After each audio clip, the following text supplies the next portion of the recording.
We are built for this network, for the strong, not the weak.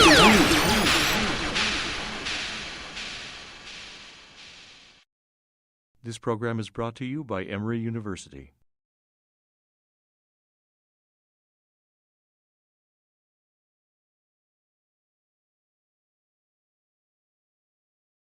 One of the things that I find absolutely fascinating is how the possibility of what the civil rights movement could have been as a human rights movement.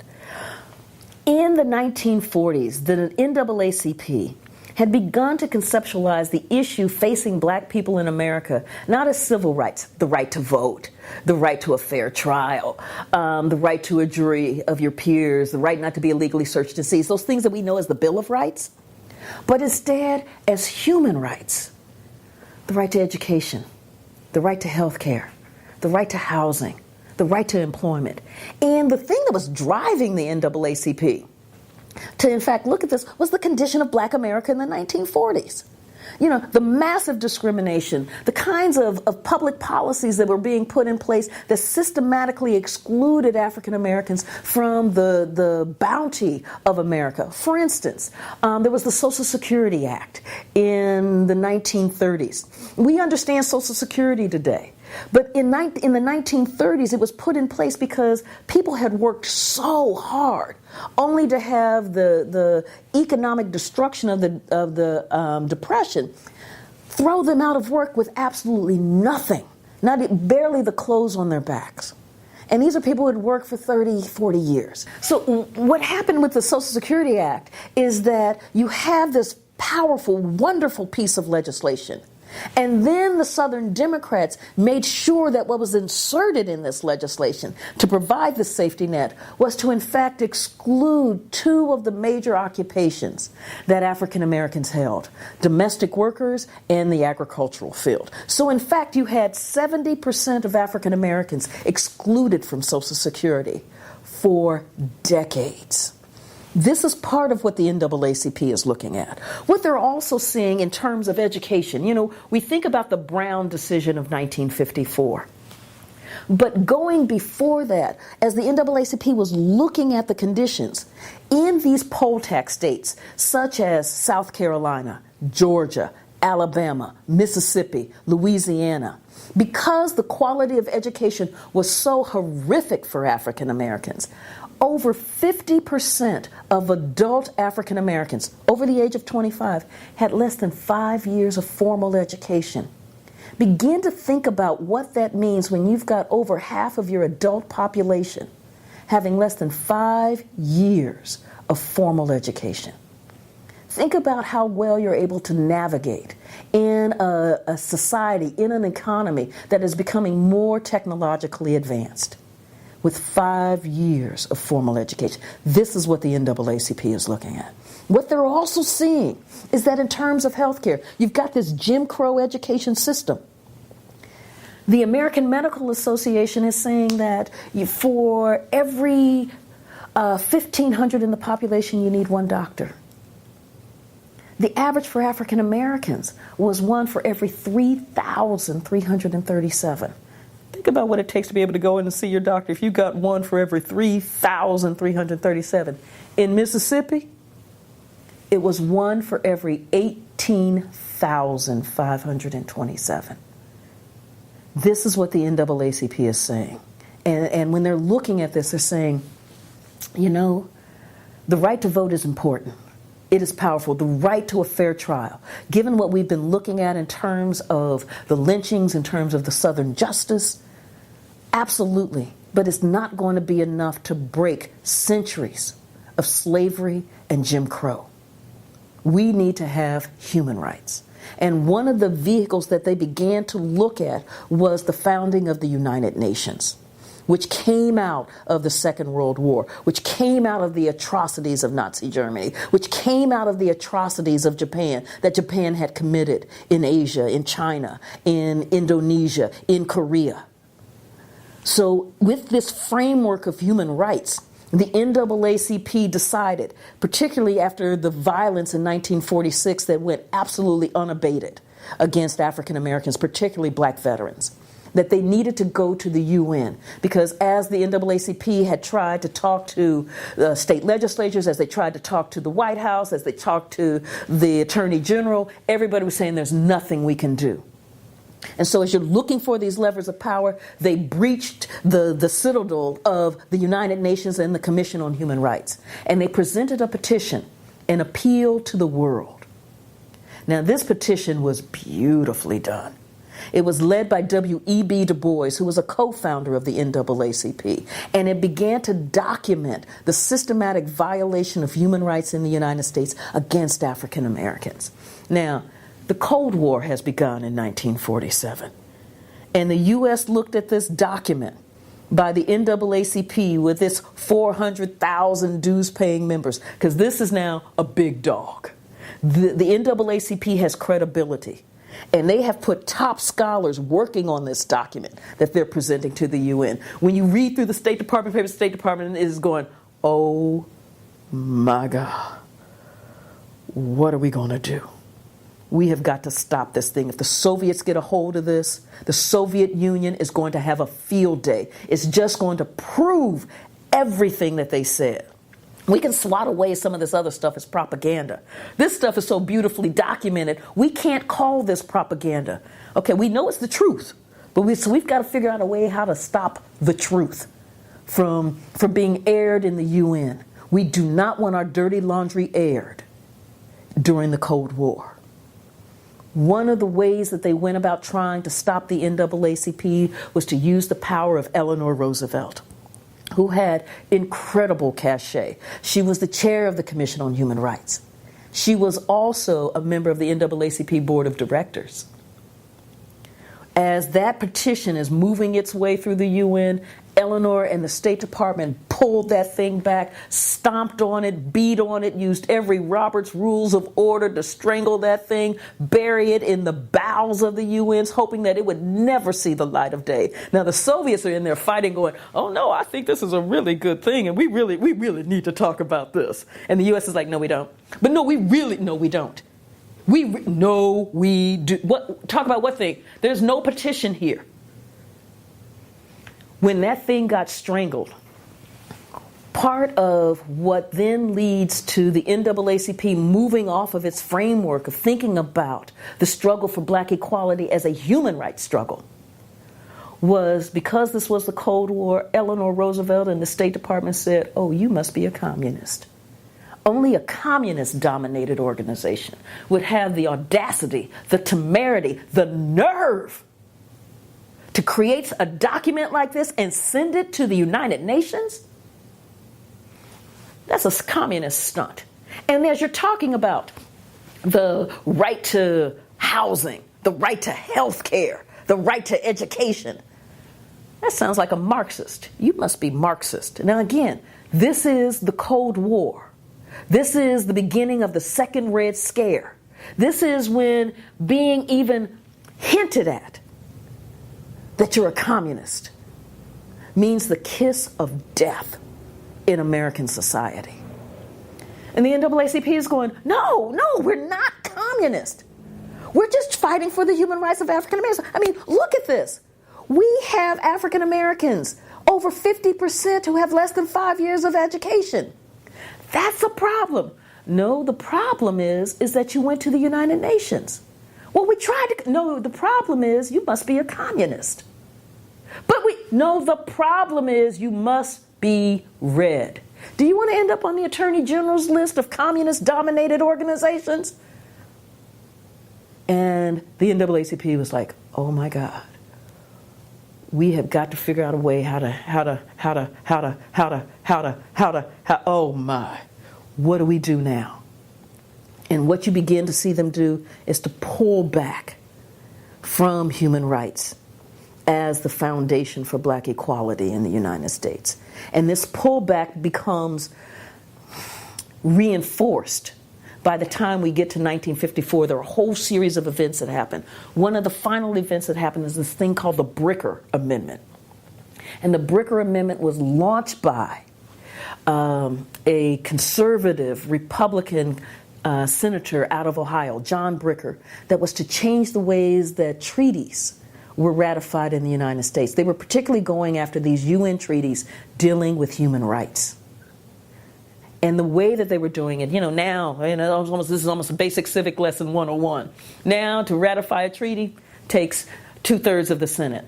Under the Bricker constitutional amendment, it was going to take 2/3 of the Senate, both houses of Congress, and all 48 state legislatures. Begin to think about the Mississippi State Legislature discussing the Genocide Convention. The Southern Democrats were already clear as they looked at the Genocide Convention, which came out of the Holocaust. They said, oh, this looks like a backdoor method to a federal anti-lynching bill. We've got to stop this. The Southern Democrats were very clear. Senator Walter George out of Georgia said, as I look at these human rights treaties, they just might affect the colored question. Meaning that it was going to change the place of African Americans in American society. That it was in fact going to be freeing. That in fact by providing education, then all of a sudden economic opportunities begin to open up. And as economic opportunities begin to open up, then that laboring that happens in the fields that the South so depended upon, all of a sudden wouldn't be there. This was frightening because it was going to change the balance of power.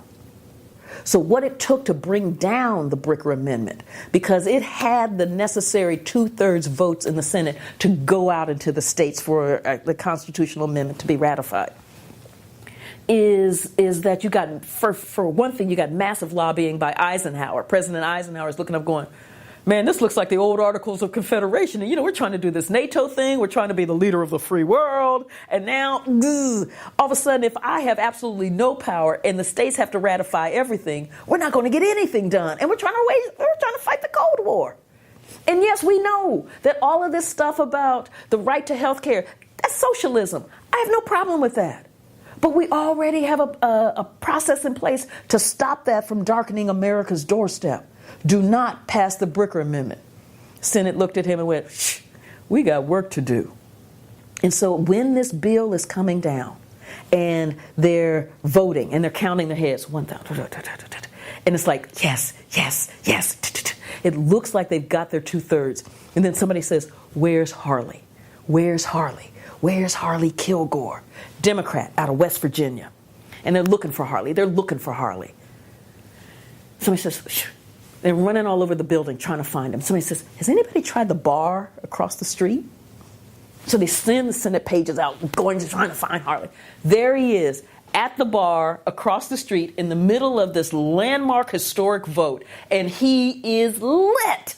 I mean, he's they talk about 3 sheets to the wind. He's about 9 sheets to the wind. I mean, Harley is lit. So one aide gets under this arm, one aide gets under that arm. They kind of drag him back across the street. They open up the Senate doors as they're doing the final count. They look up and they say, oh, we see our esteemed senator from West Virginia. How do you vote? And you hear from the background, nay. Now, nobody knows if that was really Harley because we think he was passed out. So it could have been one of the aides. But the Bricker Amendment went down by 1 drunken vote. But in that debate, it made it very clear that human rights, the right to education, the right to housing, the right to health care, were seen as communistic, foreign to American soil. When the Bricker Amendment is defeated in 1954, the themes that course through it are still there. So when the official civil rights movement begins in 1954 with the Brown decision, and then in 55 with Montgomery, you already have a very narrowed frame in order to fight for black equality. You have the narrowed frame of civil rights and not human rights. The preceding program is copyrighted by Emory University.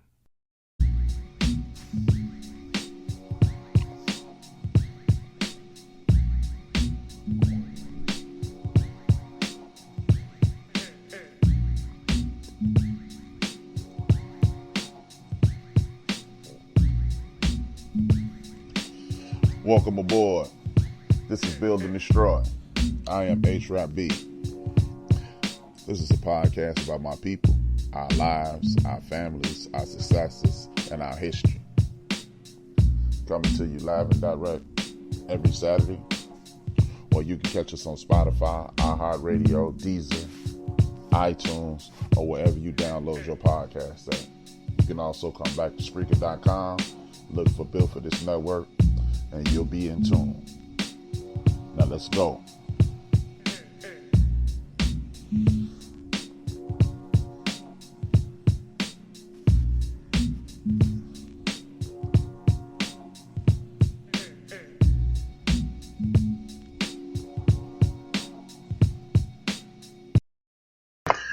Good afternoon, everybody. It's your man HRap coming at you live and direct.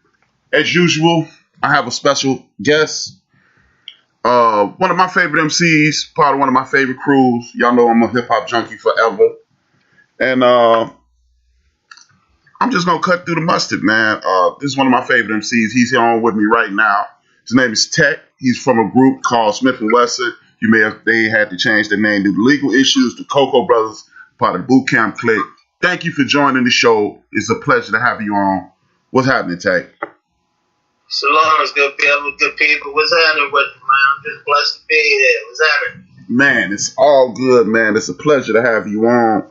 I do this show every week, and what I do is highlight people from our community, our successes, our history, and I like to let my listeners and my supporters hear stories from us, about us. So, basically, you could potentially add some elevation to someone else's life just by tuning in and listening to your stories, and they'll realize that, hey, they're not the only person going through something, or use your story as an inspirational tale, so to speak.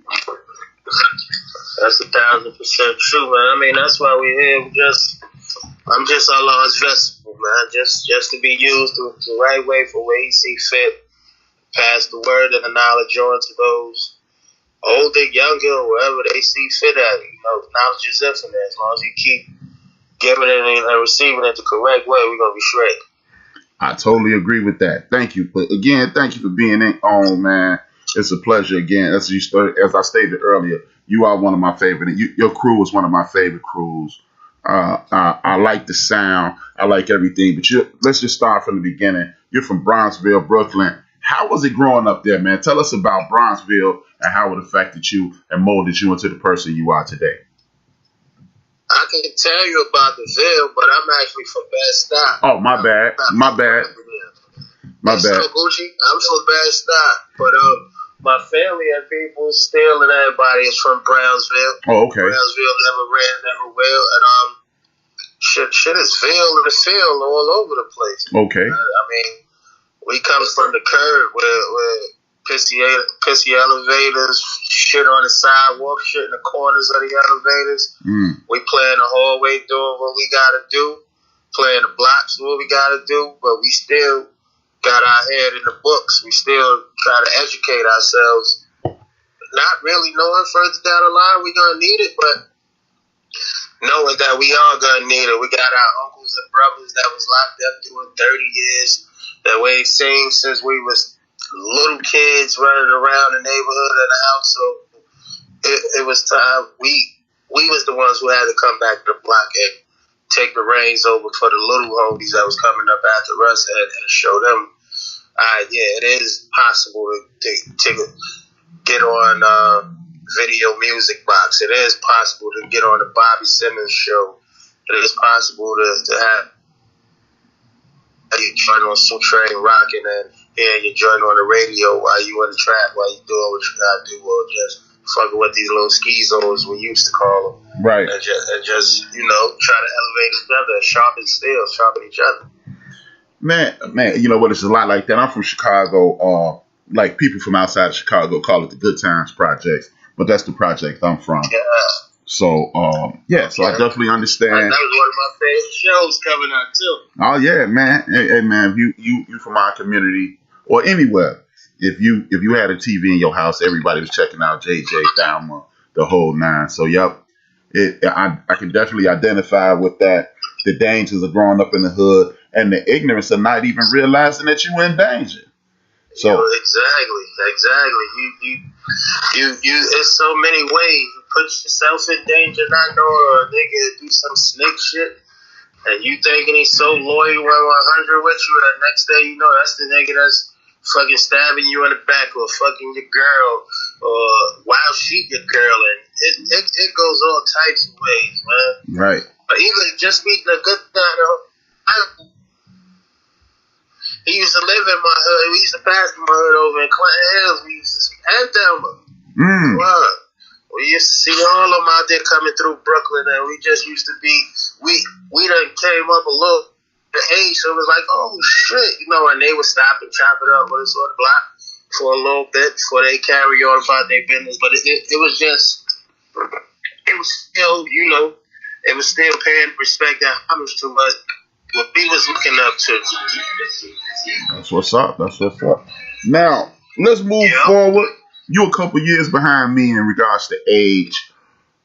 Hip hop has started, you know, how old were you when you got the hip hop bug? Let's start there.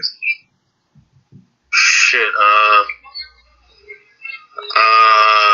truthfully, we was still just getting into high school, man. Okay. About 15, 16, running around doing talent shows. Before let me clear it up. You can't say get into the hip hop, because my mom and my dad, my family is heavy music influence. My mom was a minister in the church. My dad played for a few well-known bands back in the days. Played the bass. He played the sax. He played the drums. He played the keys. Like, my dad was a musical genius for real. Oh, that's dope. So I was blessed enough to have some from both sides. I had to know the Most High, and I was getting served some street knowledge from my dad. So that's dope. I would say, well, by the time I really started recognizing hip hop, I was in high school listening, running home listening. I ain't even running home. I was in the crib already listening to Stretch Armstrong and Bobito with the Paul's mixtapes.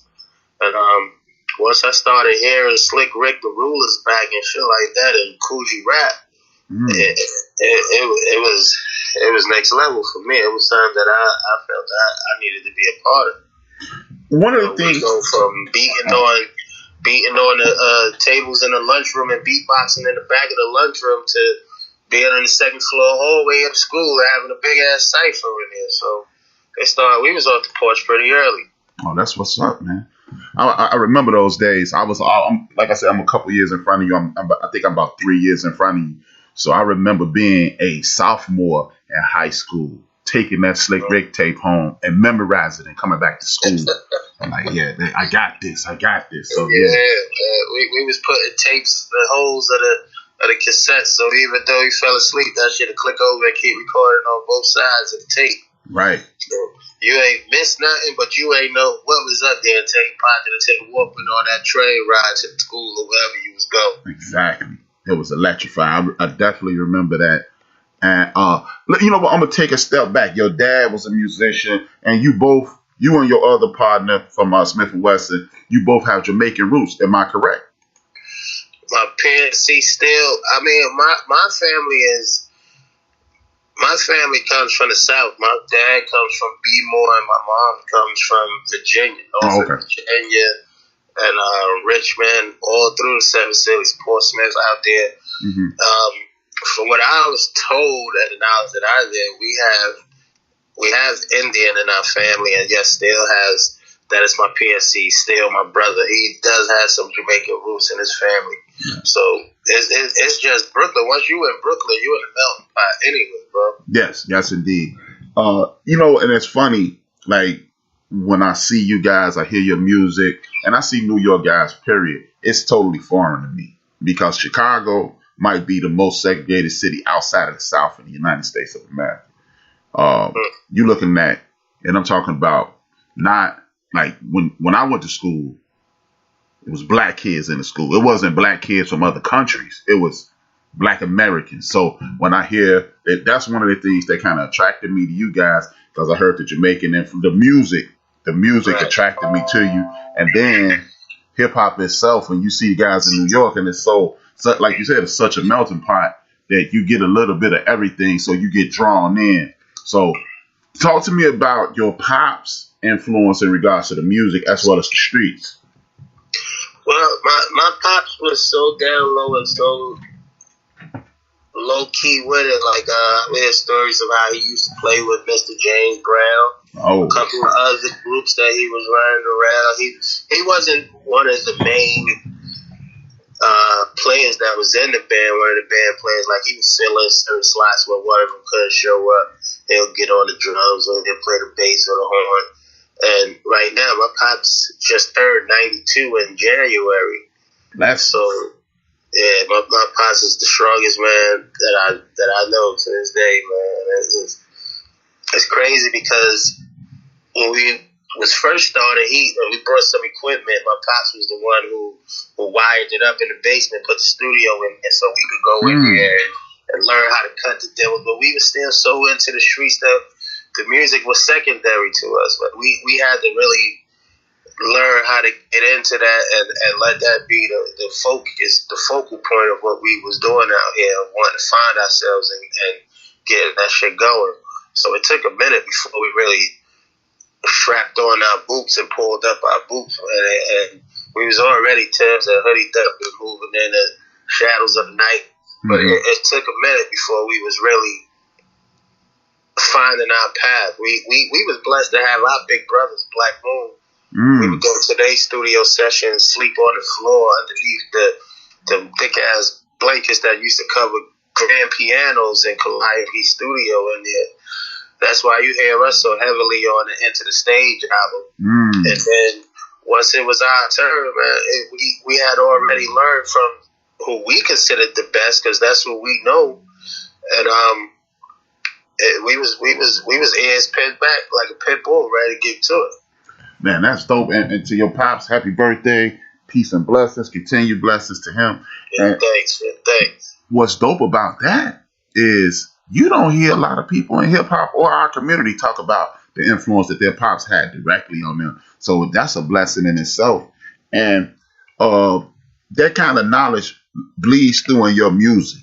And that's one of the things I like about your music. It's like a precautionary tale to what you lived. And a lot of people hear what's going on, but they're not listening. But, I really appreciate that. Let's talk about you in the studio sessions with Black Moon, and which is one of your entire crew is just insane. So, man, give thanks. I appreciate you, even the knowledge of the fact, as you said, it bleeds through out there, because I consider myself to be a homebody. Like I have many friends, but I'm a loner, man, and I know a lot of people, but I'm not around it like that as much as I used to be. And even back then, I was still more introvert to myself. It just, what had to be done had to be done. So the studio sessions used to be crazy, man. It was times when we get into the studio at damn near 11 in the morning, and we ain't leave that bitch till 11 the next morning. So we were doing 24 hours sessions, like 4, 5, 6 times a night. So, and that was one studio. Once we was blessed to record inside of D&D, and we started putting the whole crew together, the whole boot camp together, that's when shit started really going crazy, getting bananas. And I kind of just talking to it just takes me back, like, to maybe the first time I heard our song Bucktown on the radio, and that's like one of the points as a young MC coming into the game. That's when you think, oh shit, I made it. Like I'm hearing my own voice on the radio now. Beepers is going on there, like you turn on, yo, you hear it? So that it was a point in time where that was, even right now as an artist, you making records, that's still a goal to get on radio.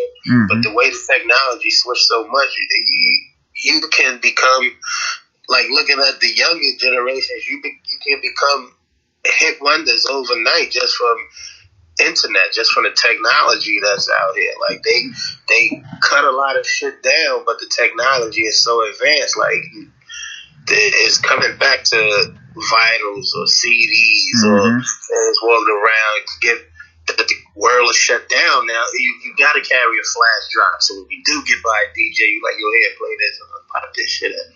So it's all a big 360 circle, man. And we're just blessed to have even seen the 25th anniversary as Smiff and Wessun. We got the chance to do that up in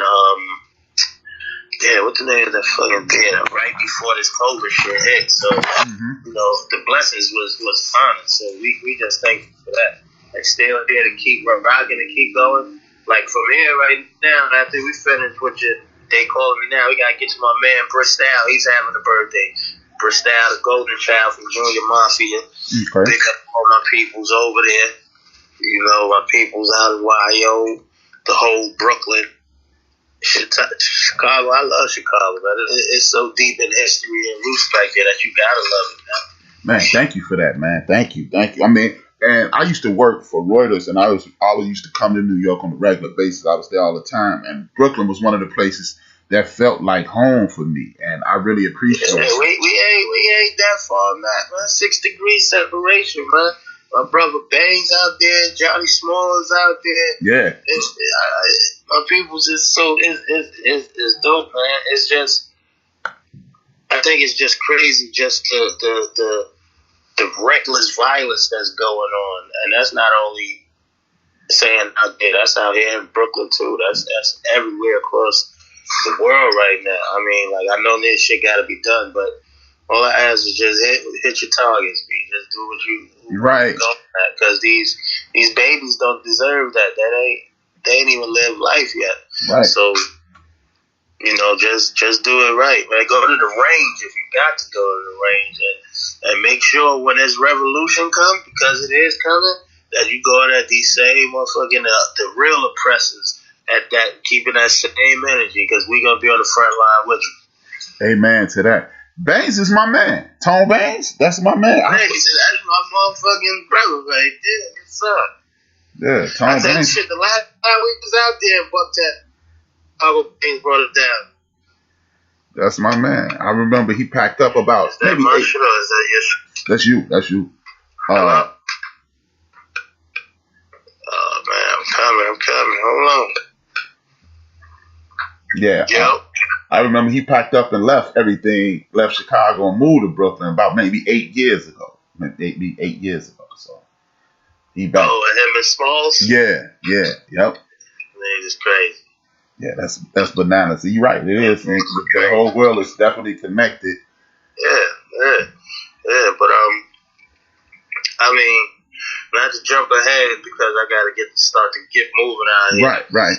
Just to let you know the things that we got coming up. I hope everybody out there heard the new Smiff and Wessun album, The All is insane. Life Wonder and the Soul Council, my brother Crisis, Big Rhapsody, has Victoria, Cash, everybody on the beats out there, the whole compound.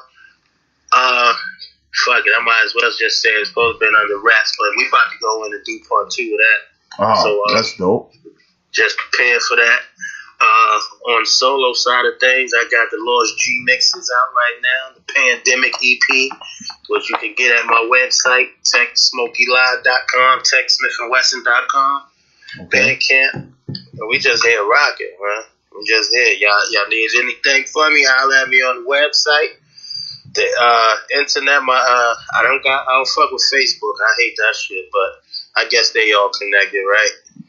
Twitter is Tech Smoky Lie. The Instagram is Tech Smoky Lie. TEKSMOKEELAH. And I'm back to it, man. We here. That's what's up, man. Couple more questions before you go. I know you only have a limited amount of time. I had Walt on from the Beat Miners last week. And how did you guys get the ear for your music? Because you're one of the few groups that as soon as you hear the beat, you know who you're listening to, but it's never off or anything. It's never like sideways. I mean, I guess, truthfully, you could say that we can credit that to our cat, man, the Beat Miners. Soundboy was actually a Helter Skelter track that they ain't want, so we took that. Wow.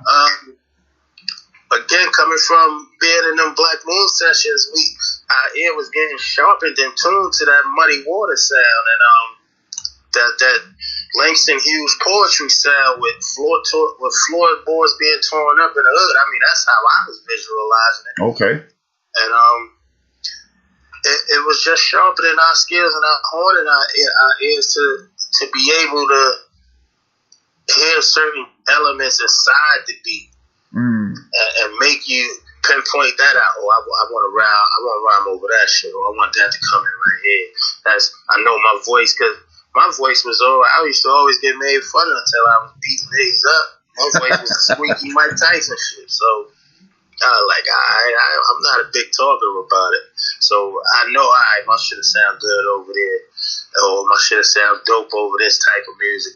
And I got the best partner in the world, PNC. Still, I wouldn't trade him for no one, man. I put our joints up against anybody at any given Sunday, any day. Hey, no doubt. You guys go together like D and Ron, to be perfectly honest. It is very rare that you have two people on the exact same page all the time. The music is always immaculate. I don't even know how to describe it for the people who are not aware of you. I asked Walt this last week, and I understand, like I told him. I said, I understand all your music is like your children, and it's impossible to have a favorite one. But what I asked them was, which album are you the closest, or I asked them, which beat are you the closest to? Which album would you say is the one that you like the most? Not even the best, but it's just like, hey man, I laid it down on this album or whatever. That's not really for me to say, man. That's for the people to say. No. That's for the world and whoever hears it to say. I love all of them. Like you said, those are all our creations. Those right. are restless nights. Those are arguments with our wives and not saying our kids put into all that shit. So right. Each one is just as important as the next one. It's just you always try to outdo yourself as your last, just like any other competition or any business out there. You try to get that bigger business deal, bigger than the last one you just signed, or you try to win the chip in fewer games. You just keep pushing yourself. So, I mean, again, we just blessed to be able to do it. So they all my babies, man. They all part of it. It's like the tattoos you rock. They all tell us a different story at a different part of your life. Mm-hmm. So the Shining was when we was fucking babies and knuckleheads out here in these streets, or finding out, thinking that streets loved us. And the next album was letting us know the streets don't really love you. It's all about your clique and your family and who you keep in your circle. Day one is totally different from a real one. So you just got to know what it is and keep it close to you when you find it. Like, even that goes as far as your female companion, your wife, your girl, your lady, whatever you want to call it. If she a real one, let her go. If not, then fuck it, she belongs to the streets. Don't waste your time on it. That's what your homies, as even family will have you like that, man. Once you start finding knowledge yourself and knowing, getting goals, you'll see your circle gonna become smaller and smaller because motherfucker ain't gonna understand and be able to see your vision like you see it. So it's just what you want to do. Know your lane and know what you want to do with it, man. Set goals and smash them shit. That was a mouthful, bro. Because and I relate to everything you just said, especially the end in regards to your circle getting smaller because people don't see what you see, and after a while you get tired of trying to show people. So yeah. You can't always be the battery that's charging, giving up that dead battery, because your shit gonna fuck around and get the 30% itself, and ain't nobody gonna be there to give you that boost. You're gonna find yourself alone in the dark. Yeah. I mean, and everything you said, I'm looking at I wrote down the titles of your albums, and you see that in each one, especially the Rude Awakening. That from the Shining to the Rude Awakening, for what your explanation. The Rude Awakening is personally my favorite. It's my favorite. Okay. But that's what's up. I think The Rude Awakening was a very slept on album, though. It was accepted, but they didn't really think it was us, and then they was like, oh wait, maybe it sound like them. The shit they talking about is there, but it was slept on. I think Black Moon was so ahead of their time that we just jumped in right behind them. Right. I was told, man, I couldn't have phrased it better, because that Rude Awakening album, everything that you're talking about, I was thinking about this last night, thinking about the show today. I was riding around and I was playing the Rude Awakening, right? And I was like, this is an album that should have been released today, but you and Steele would have been at it with all the MCs today, because you'd have been holding the mirror up and they all would have been mad. Hey, you can't look in the mirror and love who you see, then hey, something wrong with you on your count. I'm comfortable in my dark skin. I'm not even worried about it. Right. If we would have been going at it like that, then we just would have been built for it. That's what boot camp is. Yes. It ain't just all about rocking fatigues, and everything could be camouflage. Even a well-dressed killer can be an assassin camouflage. That's how you gonna get right up on you. Can camouflage in that 3-piece suit and them hard bottoms clicking on the concrete. You gonna think, yeah, this dweeb, that's gonna be that's gonna slit you from ear to ear. He ain't gonna shoot you. He gonna get right up on you. Right. Look you in your eye and tell you, look, I'm doing this to you because of this. And that's what's happening. Then the monumental joint with Pete Rock, that was I was just about to say that. Yes. That's it. We got Pete Rock doing a whole album with Smiff Wessun. That's monumental, D. That's it. That album was insane, man. That was, and like with like me and Mr. Walt, and obviously you. Pete Rock is one of my favorite producers. He taps right into the streets, and he gives him like what I always say about you guys is sinister beats with the melodic undertones, and it just bring people in. Yeah. So if you, again, like you just said, if you holding up a mirror to it, that's damn near like how these young people saying that's demon time because it's so dark and gloomy. Now, but we telling you, we bringing light because only light can cut through the dark with the lyric. So you got to find that balance, that yin and yang, and that's what Tech and Steel is. Exactly. I mean, like I'll go back to the Rude Awakening. Just the beginning of the first song, Daybreak Hits Upon My Camp Once More. Get Up, man.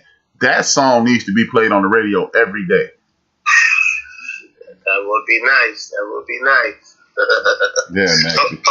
Yeah, I'm scared to click over. Well, I mean, if it go off, call me right back. I say no more.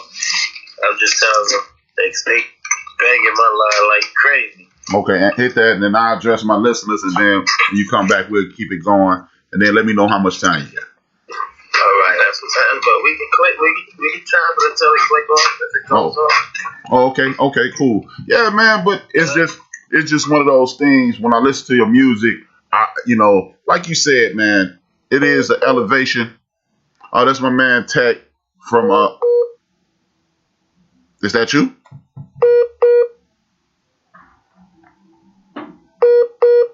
Oh, he must have me on hold. For those who listening, who just tuned in, thank you for tuning in. Thank you everybody in the chat room. As you know, this is Built for This Network, Build and Destroy podcast. I have a special guest from the Boot Camp Clique, as well as from Super MC Smiff Wessun. He's 50% of the group. Tech and his like as he stated, his PNC Steel is in his partner, his rappy, as we say in Chicago, is rappy, and I'm truly enjoying this. If you have never heard of this group, like I was just telling him, this is music that if you are not a listener, you just can't hear his music. You have to be a listener because it sounds sinister, as he said. These are sinister sounds, but there's a melodic undertone in this precautionary rap. I don't call it gangster rap or street rap or thug rap. I call it precautionary songs because they will mention to you throughout each and every one of their songs that these are things that they have been through. These are things that they are viewing. These are things that they don't want you to deal with. And in the event that we're unable to reconnect, this is a major part of the show today, because I'll get into some of the show for later until we reconnect. These are dark times in our community. And what I mean by that is this. We have people in our community who are having conversations about our community and things that we need to do that they have no place having that conversation, if you ask me. I was just having, before the show, one of my Facebook friends, one of my Facebook connections, he was having a conversation about civics, and he knew nothing about the electoral process of the United States of America. For those who don't know, I'm a 50-year-old man. And if you're a 50-year-old man, most of my friends are between 45 and 50 who are on Facebook. 40, you know what? They range between 36 and 60. But most of them between 45, 50 years old. You know, say 45 to 55, I should say. And if you're a 55-year-old man, or if you're in that age group, you were born in the 70s and you don't know basic 8th grade civics, that's a problem. See, we spend, you know, in my opinion, I hate to jump on the soapbox and I hate to do this finger pointing thing, but if we are going to be a community and take charge of what's ours and complain that we're not getting respect, we have to do things in order to garner that respect, so to speak. And what I mean by that is this. How is it that you are a man of age, and let's just not put a number on it, you're a man with children, and you don't know basic civics? That's insulting to you. That's insulting to your community. And that's insulting to your future. We're looking at a situation to whereas the brother asked me this. He posed a question. And I'm not knocking this brother, because you know what? It takes a tremendous person to admit that they don't know something. Let's get that out there first and foremost. It takes one hell of a man to openly say on a social media network, I don't know something. What does this mean? So I commend him for that. And I'm not excoriating him for anything. But as a group of people, we need to know exactly how things work. How do we get out of oppression without knowing how the oppression is working? You know, it's easy to sit around and say what somebody who's sitting in the political office did or did not do, can or cannot do, or whatever the situation is. It's easy to sit around, this guy didn't do, that guy didn't do, what's up with this, what's up with that. That's easy to sit around and do, because you know what? The easiest thing to do in the world is to point out what's wrong with something. Now, what you want to do once you identify what's wrong with something is have an answer and a means to fix what's wrong. And to me, that's where we go wrong. That's where we go wrong. Because I can say, hey man, Joe from Houston ain't this. DJ Knox ain't that. And yeah, that's cool. Oh yeah. You can identify what's wrong with them. How about this? Help me help my brother Knox out of this situation. Help me help my brother Joe out of this situation. Because who can't identify what's wrong with somebody? It's easy. You do is watch them for a little while. You'll be able to say, hey, you know, you'll be like, oh yeah, this is what's wrong with him. Now, the challenge comes is, how do you educate that brother and help him through a bad situation or something that you see as a shortcoming? Don't nobody give a damn how smart you are. We really don't. Because true intelligence isn't a whole bunch of information. True intelligence is the practical application of all that information and all that nonsense that you think you smart for. You know, oh man, I know this and I know that, and I read this book and I read that book. But true intelligence is the practical application of that information. Otherwise, you just fucking up the ozone just like cow farts. Seriously. It might be funny. You might even laugh at that. But when all you have is judgment for your brother or your sister, all you're doing is burning up the ozone. Seriously. Because, yeah, I could have just said, this clown is stupid. How don't you know how this works? His question was, what does popular vote mean? And this sounds simple enough. He said, when it comes to the presidential election, what does popular vote mean? Or how much is that? It's 100%. And like I said, and then I had to further elaborate. It's 100% of the people. Now, you can win the popular vote. All you need is, if it's 1,000 people voting, all you need is 501 people to vote for you, and you win. But simultaneously, the country is not set up that way. You must win the electoral college vote, and that is determined due to population in the area in which you live in. That's why Texas has so many electoral college votes. That's why Pennsylvania, Ohio, these are immensely populated places. Therefore, they'll get swing votes, Florida, and places like that. That's why those electoral college votes are important. Now, a lot of people don't like it. I don't know if I'm not going to put a whole lot of thought into it. I haven't put a whole lot of thought into what's right, what's wrong, how can we fix it? Because at the end of the day, until we educate ourselves totally on civics, basic 8th grade, can't get out of elementary school civics, then we'll continue to spin our wheels. Because my brother didn't know this, but a lot of people don't know these things, and they just sit back and continue to have extensive conversations about things that they are totally ignorant to, and now they're just blowing smoke about what somebody is going to do. And this leads me into another topic in regards to what I want to talk about. Ice Cube, T.I., Puff Daddy, and these other numbskulls who are multimillionaires talking about hold your vote. Whether you hold your vote or not, that's your get down. I don't have a heaven and hell to put you in. I'm not your mama. I'm not your daddy. I'm not any of that nonsense. But if you understand basic 8th grade civics, I'm talking about elementary school civics, what happens is this. If you hold your vote, let's just go back 4 years.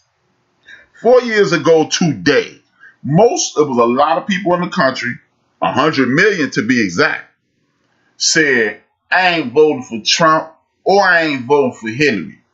Fuck them both, right? How did that work out for you? You got a fascist in office who clearly is anti-you.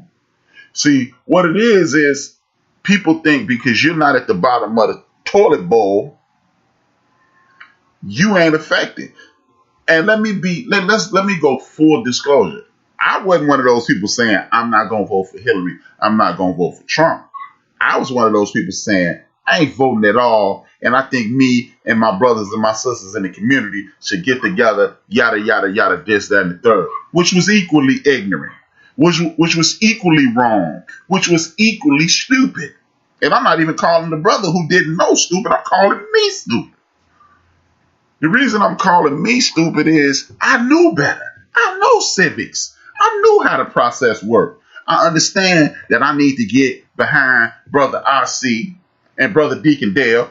RC is my alderman. Deacon Dale is my state's representative. And then I need to degrade my state senator. I need to get behind all of them because I can trust all three of them. And then I can put pressure on RC, who's going to put pressure on Deacon Dale, who's going to put pressure on D-Grade, who's going to put pressure on the governor, who's going to put pressure on the president. Or, since they are in office and I can trust them, what they'll do is funnel funds and materials back to our community and be able to rebuild our community, and then we won't have to beg, borrow, and steal just to survive. You're living in an existence in which you will be able to live, not just survive. If you got here late, please, I started the show extremely early because Tech didn't have a lot of time, but do me a favor, subscribe always, share always, go to Built for This Network Radio on YouTube, subscribe here on Spreaker. If you got an iPhone, I need you to subscribe on iTunes. If you got a Android phone, I need you to go to Spotify, subscribe, please, thank you. Allow full stop, pivot, back to the story. Now, I knew better and I didn't do better, which makes me worse than the person that don't know better. But Ice Cube, T.I., and P. Diddy, collectively, they're worth about $600-700 million. So if this shit hits the entire fan, guess what they can do? Barbados is offering citizenship. They can go to Barbados, Ghana. They can go to Ghana. It's a ton of countries all around the world that will with open arms welcome T.I., Sean Combs, and O'Shea Jackson without a problem. So, and then when you look at them, it shows how little they read. There are literally dozens of books on reparations and the black agenda. Going back to the Black Conference in Gary, Indiana in 1972. That's the middle of the fight. That ain't even the middle of the fight. We talking about 1972, that was 48 years ago. That ain't even the middle of the fight. That's like, I don't even know, that's like 35% of the fight, because you're talking about W.B. Du Bois did it and back in the late 1800s, early 1900s. You got people like Ida B. Wells.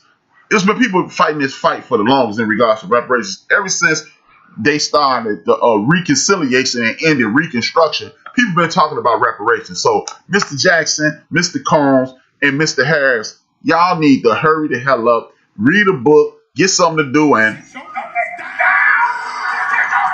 because y'all getting on my damn nerves. First and foremost, y'all are not adding anything to the community. I don't need to see another damn game show. I don't need to see another damn movie. But guess what? I bet you if I open the lines up and had D-Grade call, D-Grade wouldn't tell me about all the after-school programs being funded by people like Ice Cube and other people who hollering at from L.A. Hold your vote. I bet you if I call Chief Rocker ain't gonna tell me Chief Rocker, or I think Radar for Life, and those dudes down there in Georgia. Hey, my cousin Chris, or my cousin Taurus, or my cousin. I got a bunch of cousins now. I couldn't call my cousins and have them verify that T.I. is funding all the after-school programs down there in our community. And I damn sure know, Diddy, yeah, you got a school. That's cool. That's dope. It shouldn't be poo-poo. But I bet you're not doing that for the kids in Harlem. I bet you're not getting together with people like Tech and Drew Ha and Buckshot and helping them do things in Brooklyn. I bet you're not doing or hooking up with Nas and LL and funding everything in New York. Remember, it was Rock the Vote a couple years ago, Diddy. What, did you get hit in the head with the damn rock? See, this is what I'm talking about. We got too many ignoramuses telling us what to do in regards to our community.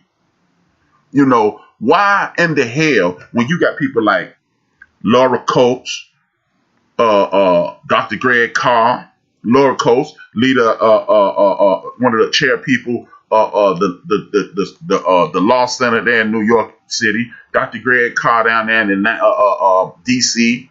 at Howard University. He spends a lot of time at Howard and Philadelphia, and we can go on and on and on and on about people who have studied these things, people who live these things. It's this I can't think of his name right now. He's in New Jersey. He's a reverend. He turned himself into a millionaire by helping people out. And if Knox, if you know his name, let me know his name, because he in Jersey. He doing big things. And he's a reverend. He has a PhD as well. He teaches financial literacy. He got a get out of debt program. Now, if these people are telling me to hold my vote, then I'm sitting there going, wait a minute, they got a plan. But Ice Cube get on TV, and one of his talking points is weed. Are you outside your fucking mind, Ice Cube? Weed. Stop, man. One of your talking points of your get down is legalizing marijuana. So you mean to tell me if Donald J. Trump, the current president of the United States of America, signs an executive order to decriminalize marijuana today, everybody in the hood gonna run out their houses and it's gonna be a gold bar sitting in front of their crib? Man, shut the hell up. And this is why we gotta stop listening. No disrespect to this brother that I'm about to say, to LeBron James. We gotta stop listening to Ice Cube. If you dribble, if you shoot, and if you ain't doing what you saying, and not even LeBron James, but people like LeBron James. These people don't know what's going on in the hood no more. Man, LeBron James does great things. If anything, you don't hear LeBron James saying that. And he out here in these streets creating programs. So if you go to this school and your mother go get her GED, they'll pay for her to go to college. That's what, if that dude was talking about don't vote, then we got a conversation. But T.I., then you on TV talking about the South and going up against rappers, that's all you talking about? If Killer Mike, you notice Killer Mike didn't join that stupid ass campaign, because Killer Mike understands you need to know who your alderman is, who your damn state rep is, who your state senator is, who your governor is, who your president, who your sheriff is. You need to know all this stuff, because what you don't realize is these people that they call white supremacists, I just call them white nationalists, because let's not forget, man, the United States of America is a white nationalist settlement and colonial practice. That's all it is. That's all it is. But one thing about wicked people, no matter where they are, if they attempting to follow some type of rule of law, they always leave a back door in for them, and it's up to you to find that back door. And the back door is organization, community organizing, galvanizing starting with the grassroots, get your house right, get your neighborhood right, you get your block right, get your neighborhood right, get your community right, get your side of town right, and move forward. Man, I got mad love and respect for the brother from Chicago by the name of Corey Holcomb. Insanely entertaining, and a lot of his opinions I agree with. But when he tells people this some sucker shit, the reason I have changed my mind, I had a full stop and changed my mind in regards to this voting thing, is this.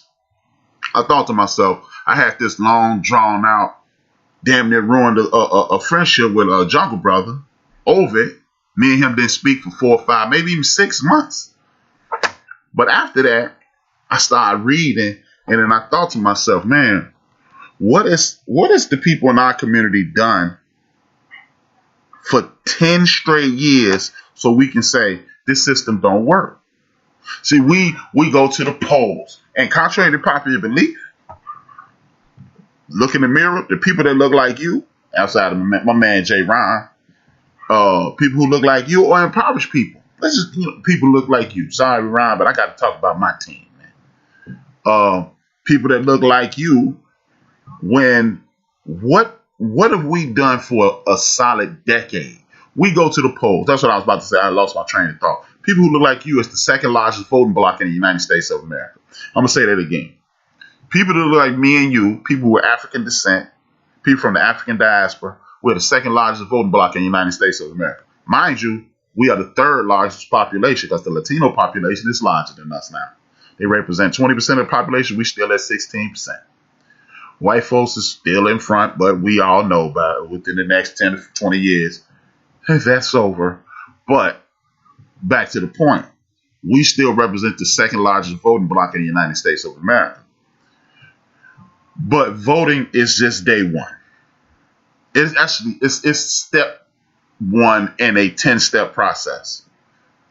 In the event that we win this get down, we need to be on the phone as a community with your alderman, state representative, congressperson, senate person. Hey, well, you got your job back. Now what? Or if you up for re-election in 2 years, I'm gonna need this within the next 2 years. Or whoever running against you, I'm voting for them. Period. If you listen to the Sister Angela Davis told us Joe Biden is problematic. I'm paraphrasing. He's problematic, but he's the person that we can bend towards our will easier than anybody else, and that's what we're looking for. We're not looking for a pastor of our church. We're not looking for a best friend. You're not looking for somebody to marry into your family. You're looking for a dude whose job is to lie and bend the truth and accommodate. So you need him to lie to his cronies, bend the truth with his cronies, and accommodate you. But when you don't realize how civics work, oh, this is some sucker shit. What did he do for us? And I've been saying this ever since I changed my mind. What did we ask him to do? What did we ask him to? And don't tell me about no damn prison reform, because if you're willing to say Obama did prison reform for the black community, you're stupid, because you just said we have the inability to conduct ourselves legally. Therefore, you need to do something about getting locked up. No, we are erroneously prosecuted, hunted down, and charged, and then incarcerated. That's why the prison reform was necessary. But he didn't do it for us, because we don't just wake up in the morning and say, oh, it's 8:30, time to rob somebody, time to get this crack popping. You don't do that. So don't use that as part of your argument, please. Back to the story. So when I talk, as a community, we need to start thinking literally 50 years from now. What do we want to see? Because in my personal opinion, this is the problem with the people who look like me in America. We keep assuming that America is what they said it is and what we want it to be, instead of what it is: a white nationalist settler colonized project. That's what it is. And once you get that immersed into who you are, you're prepared to fight. You're prepared to do battle. Because like I saw on Twitter today, and my eyes almost rolled out of my skull. This dude who is insensitive as hell, he literally said about Ruth Bader Ginsburg, rest in peace, the notorious RBG. If y'all don't know, that's her nickname. Ruth Bader Ginsburg, another dead devil. See, you cannot categorize all of anything in one direction. All of this group ain't good. All of this group ain't smart. All of this group ain't tall, so forth and so on. If you do that, the very tyranny and terrorism that you claim to be fighting against, you have locked arms with it. I'm not going to go through the nonsense, the rigmarole of it was this people helping it. I'm not going to do that. But when you categorize a group of people in said way, what you have done is unofficially put that group of people, you join the group of people that you are allegedly fighting against. Because if I say all black people XYZ, you would immediately, and I'm not black, you would immediately call me a racist. So don't group in all people. Now me, I understand teamwork makes the dream work, and we have to get our community together before we can go kumbaya with anybody else. But I'm not finna excoriate an entire group of people because 1,000, 150 million of them did this. Because, hey, I know my cousin was murdered by a person that looked like us. Malcolm X was murdered by a person that looks like us. So we can't do you can do whatever the hell you want to do. I'm not going to lump in nobody with one group of people. That's it. That's all, period, full stop. But once you understand civics, once you understand that we're in a fight, and once you understand that the dream that was sold to you is a lie, then you're prepared to do battle. For him to say Ruth Bader Ginsburg just another devil dead lets me know that he's done zero research on this woman. He is totally ignorant to what's going on. And why I say that is this. The very first law that Barack Obama signed into bill he signed into law was a law about discrimination and pay differential. It was a lady that she worked at Goodyear Tire Company for a million years. And while working there, she found out that she was being it was a pay disparity. She was being unfairly underpaid. When she found that out, what she did was, her name is Lily Ledbetter. That's her name. It's the Ledbetter Act. She found this out and took the case all the way to the United States Supreme Court. Now, this is why you need to know civics. After this woman, Lily Ledbetter, takes this to the Supreme Court filled of white nationalists, white supremacists, or whatever you want to call it, creeps. Let's just call them creeps, because there's a brother up there That's a creep as well. And they said, "Oh yeah, you are entitled to pay, but you're only entitled to pay for 6 months back, or whenever you discovered this, and 6 months after that." Ruth Bader Ginsburg let them know, no, that's not gonna happen, and she stood up. Now I understand that some of these people are friends, some of these people go to the same country club, they eat dinner together and all that. But what she did was stop the Supreme Court from discriminating against somebody due to their gender, and which covers age and things of that nature. What you need to realize is this is why it's important to vote for who you need to vote for, because if y'all remember anything, when President Barack Obama, shout out to Dr. Greg Khan, Sister Karen Hunt, when Barack Obama had his first State of the Union address, Ruth Bader Ginsburg jumped up and hugged him because he followed the orders that she sent through. Because the Lilly Ledbetter Act was the first thing he put in play, so women won't be discriminated against in regards to pay. If that don't affect you, most of y'all are damn fools if you think that don't affect you, because most of us in our community are being raised in single parent homes, and most of our mothers are raising us. And if your mother was underpaid for all those years, maybe, just maybe, you didn't have to be living in an impoverished situation because there's a white man down the street or another man down the street doing exactly what your mom was doing, and he was making $85, $90, $3, $10 more than her. Just imagine if she'd had equal pay for what she was doing, how easy your life would have been. But this is why you need to know who's in office. You see, when this dude who is he's the fucking devil. And I'm just going to say it. The president of the United States is a fucking devil. And I know there's people listening to this, and if you're going to get me, you're going to get me. But he's a fucking devil, because you see, he put right before people get information before the general public gets it. And he knew that before he knew that woman was on her deathbed the day he sent out that list for the Supreme Court. Because when he put that list out for potential Supreme Court justices, I'm like, what the hell is he talking about? 2 days later, this woman dies. That means you were sitting up, like as DMC said on Notorious Biggie's album, prayed and pray on her downfall. And you sitting up hoping this lady dies so you can get somebody else in play. When you see, and all you have to do is go back to the great Thurgood Marshall, and he even said, "We don't make the law; we determine the law. We tell people what the law is." And if you are a Supreme Court justice and you are telling people what the law is, and your agenda is a colonizing white supremacist agenda, that means your black ass is in the world of trouble, because your vote don't count. It don't make a difference, and this, that, and the third. Don't get me wrong, man. When you look at people like Clarence Thomas, who we think is a sellout, we categorize him as a sellout. He's a race trader. He's all that stuff that we don't want to talk about, right? But guess what? This is how wild and crazy this get down is. Do you understand that Joe Biden had the power to stop Clarence Thomas from being a Supreme Court justice?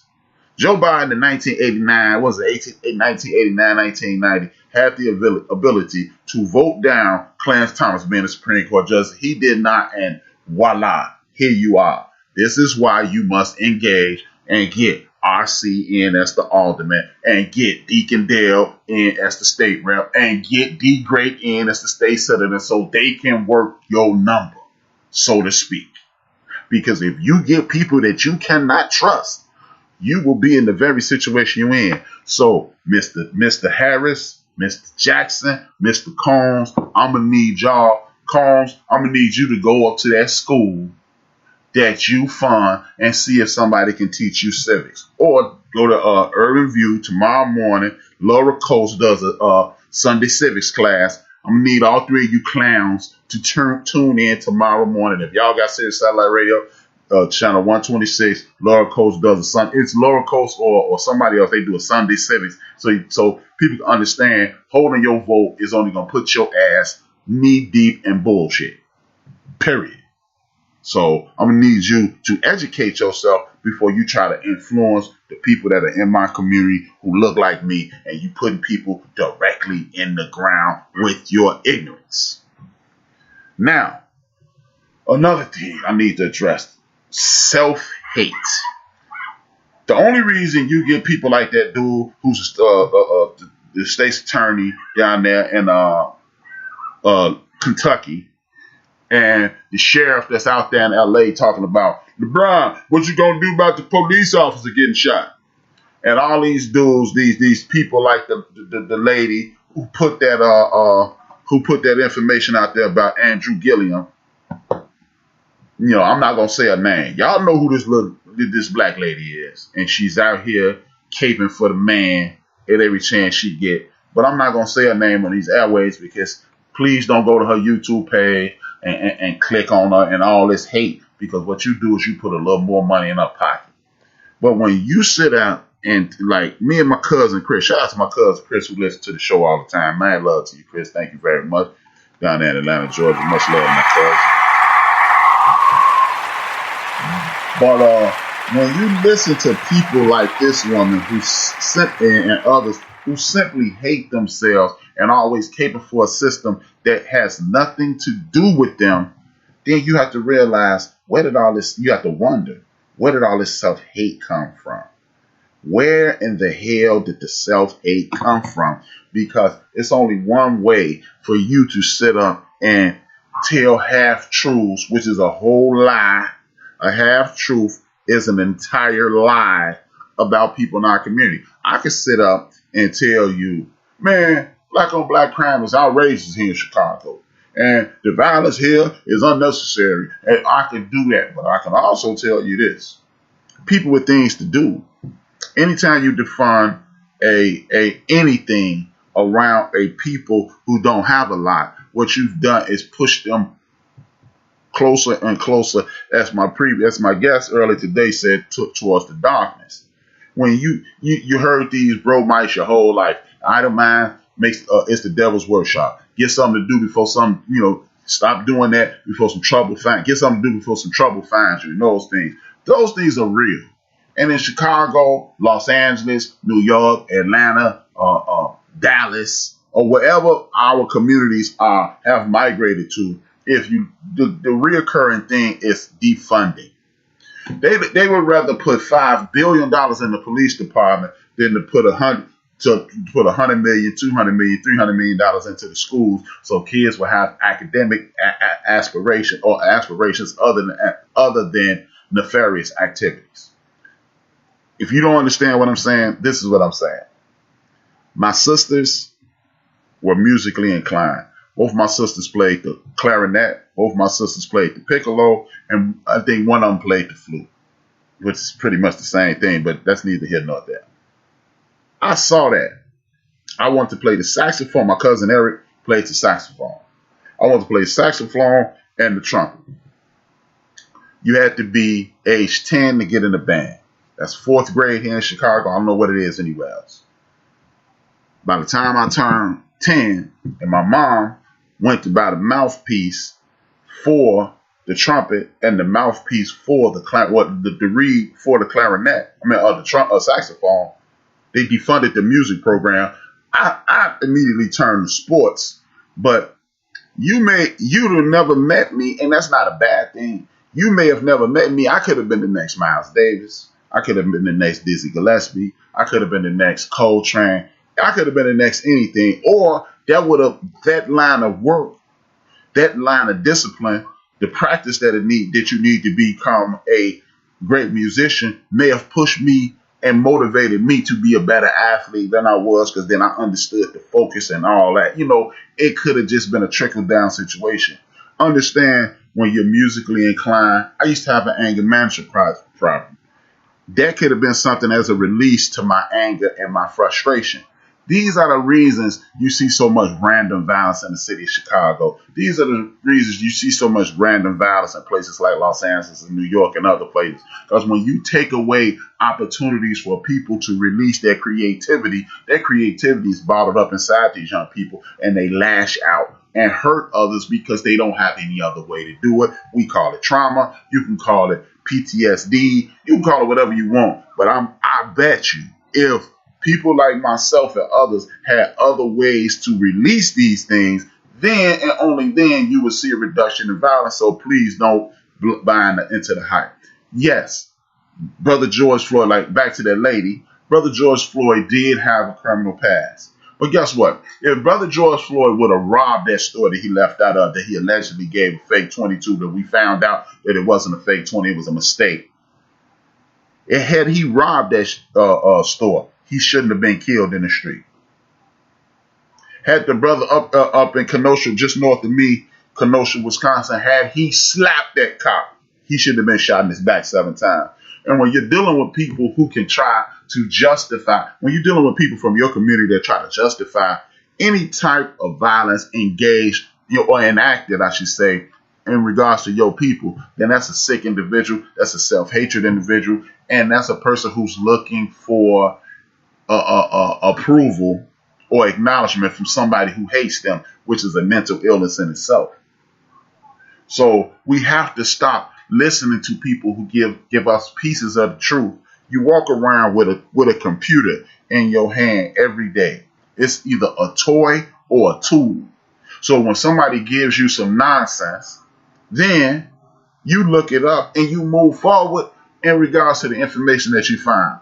Don't just look at the first thing, because as I told y'all before, there are algorithms out there that are pushing information that's nefarious towards us on a regular basis. If you don't believe me, all you have to do is look up Kamala Harris. The very first thing that will come up about Sister Kamala, probably, if you Google Sister Kamala Harris, first thing that'll come up, and I'm doing it as I'm saying it, I bet you the first thing you see about her is something about her conviction rate with the state of California. That'll be one of the first things you see about her. Well, today it's a tribute to Ruth Bader Ginsburg and things of that nature. So that's at the top of the show. But as you look into this, I guarantee you that'll be one of the first things you'll see. Somebody died yesterday, so of course those are things that are not going to be, that's going to be at the top of the food chain. But in most cases, you bring up her conviction record with brothers in our community. Now, do I want my brothers and sisters locked up? No. But if your ass is out here selling cocaine, heroin, weed, barbiturates, and whatever else you selling nefariously, and you get caught and you go to jail, hey man, don't play a game in which the people who run the game can change the rules anytime they feel like it. That's what I got to say to you. I have fractured the law or two in my day. I'm not proud of it. I'm one of the stupidest human beings in the history of the world, because I've never had to break any laws in my life, and I chose to. So this is why I understand that you can do something stupid at all times. No matter what your situation is, stupidity can follow you down the street and tap you on the shoulder. You be like, hey, what's up, stupid? I'll just hang out for a little while. And that's exactly what I did. But I can't get mad at Kamala Harris because she locked my black ass up. What I got to do is get mad because I had proper leadership in my house, proper leadership with my coaches, proper leadership with good homies around me, and I still chose the wrong way. Now, do we want our brothers and sisters locked up? No. But if you're going to just point out what Kamala Harris did as a prosecutor, also talk about that program that she stated it was $43,000 a year to house a prisoner, but it was $6,800 a year to retrain somebody to cut down on the recidivism rate. Nobody talks about that. See, we got to stop just going, see, she said this is right. That's why the dude in office tricks these stupid ass people into following him. Because y'all keep listening to big dummies and not doing no research. See, a lot of people, they give me some compliments or whatever. Hey, Rap, I really like your show. You're a smart brother. What you said was deep. Nah, I just come from an era in which that was called common sense. And now it's nonsense. So now we surrounded by people who immersed in nonsense. So now when Rap come up and say something basic or something that sounds smart, Rap sounds smarter than he is when I'm just a regular dude. But you bombarded with stupidity all day. So when you get the beacon of light or something that is relatively intelligent, you think he a deep brother. No, I'm just a regular dude who's sick of the nonsense. Period. It's either, it ain't no more common sense, it's common nonsense.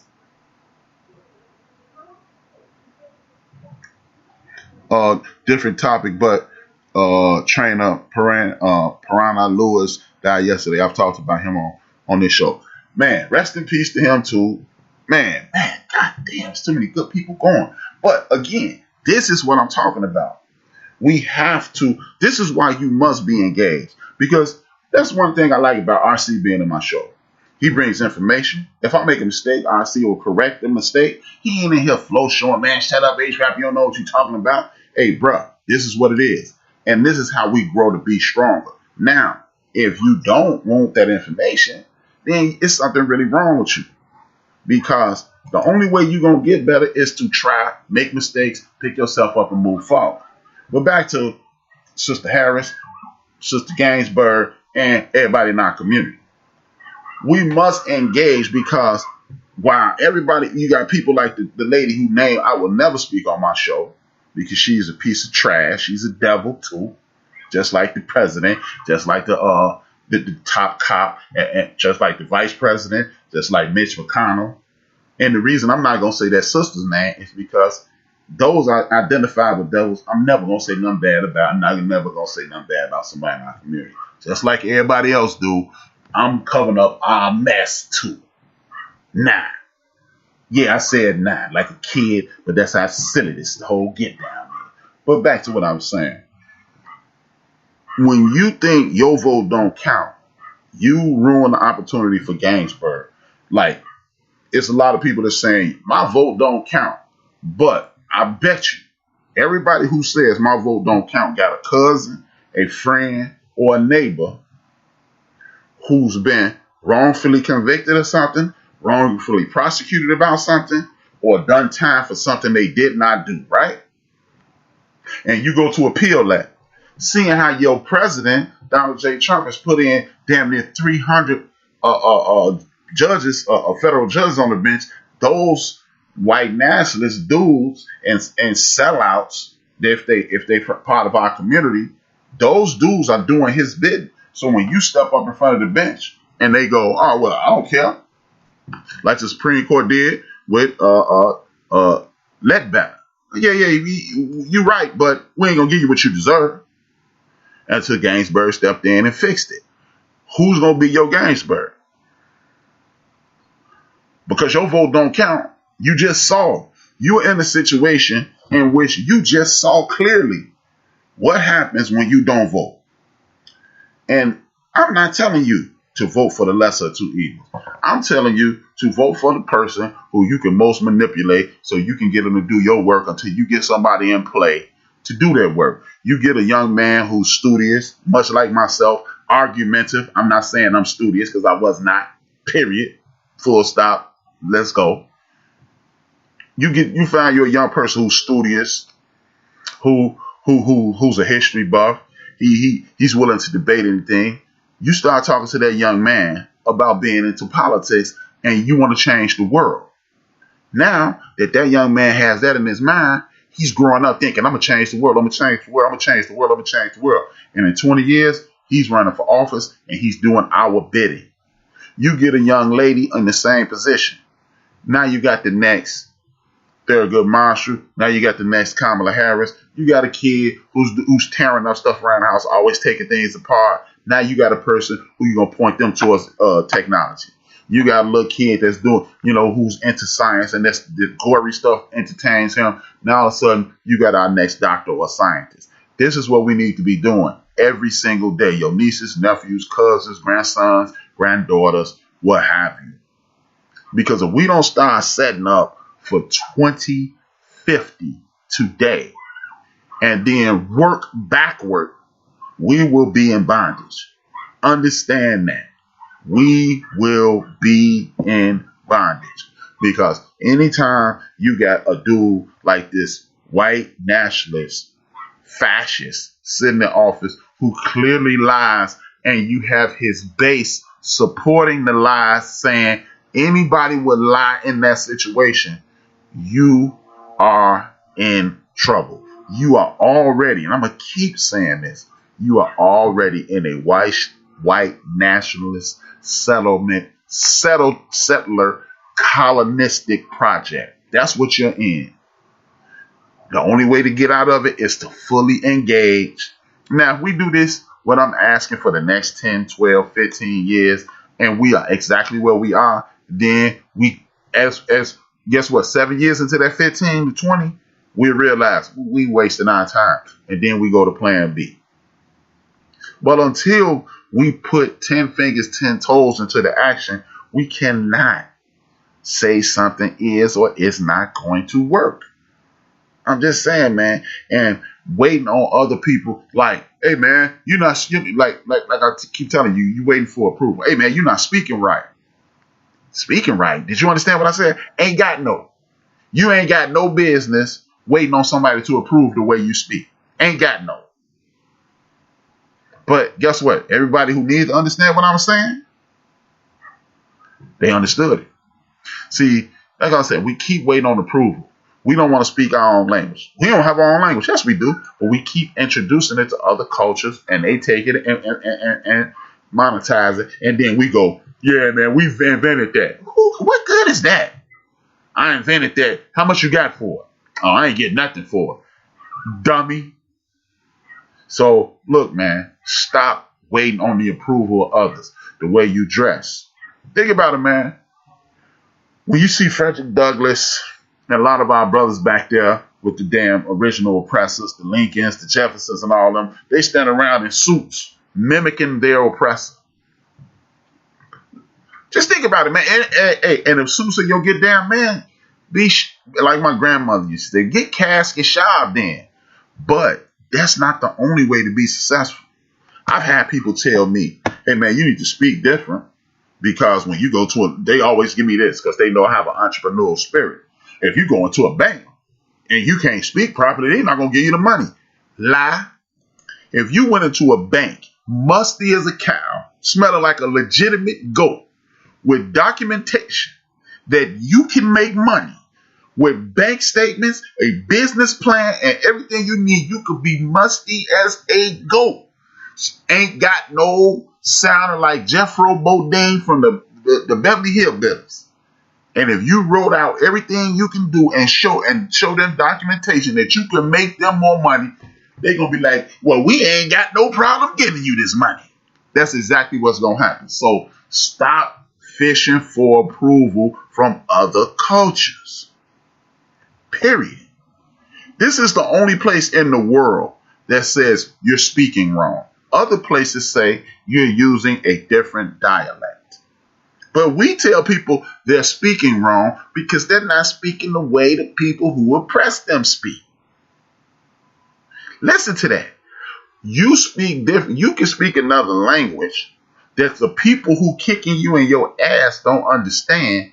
And your oppressor has taught you to stop speaking that way so they can understand how to screw you over. Listen to that, man. That's madness. That is pure, unadulterated madness. Recognize the trauma that you have been through. Recognize what you are dealing with. Heal yourself. Surround yourself with people who are healing themselves. Heal your community. Heal your family. Heal your community. Heal your people and move forward. If you look at history, shout out to Dr. Greg Carr again and Sister Professor Karen Hunter again. If you look at your history, do you understand who Paul Robeson is? I posted on my Facebook page today a poem by Langston Hughes about basically that it is counter to make America great again. Langston Hughes died in 1967. So understand, I even put his birth and death date up there so you understand. But Paul Robeson started saying, I'm a citizen of the world and call hell because he was a socialist. And they said, oh, you're a communist, get up out of here. Because that was the bigot back then. That's the white man's bigot. That's the white man, the racist white man's bigot. Because I'm not going to say white man. The racist white man of the world, of the United States, when you call them a socialist, that's like calling him a bigot or a devil or something devious. But when you listen to these folks, man, they tried to shut up Paul Robeson. And going back to the court thing, do you think the dude who Marcus Garvey would have had a better chance if he wouldn't have had a racist sitting on the bench when they kicked him out the United States of America? Do you think Marcus Garvey would have had a better chance? Because Marcus Garvey was saying, unite. He was saying, hey, how about this? Marcus Garvey was the leader of the Pan-African movement, right? Marcus Garvey, Marcus Messiah Garvey. He's never been to Africa. He went after they put him up on them trumped up fraud charges, put him in jail in Georgia. He went over to England. Marcus Garvey never been to Africa. So he was saying, love yourself and love your folks. Buy you some land here and stop trying. Thank you, Rare Beauty. Stop trying to figure out what's going to go wrong. Because whatever's going to go wrong, going to go wrong. But see, that's why you get yourself in order. You learn about the rest of the world. You network with some of your Caribbean brothers, South American brothers, Central American brothers. Thank you. Yes, indeed. African brothers, Canadian brothers, European brothers, Asian brothers, and so forth and so on. Because it's a way out. See, the trap is this. You don't go too far away from your home because something may happen to you. Exactly, Rebbe. Bob Marley was the man too. But again, that's why they had to try to quiet those brothers, Bob Marley, Marcus Garvey, Noble Drew Ali, Malcolm X, my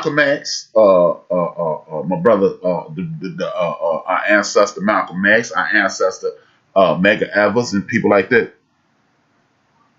Have you discussed the Breonna Taylor? If not, it's not enough. I want convictions. That was next up, RC. But like I said, man, thank you, RC, again. That's what I'm saying, man. We got to make this. This is not my show.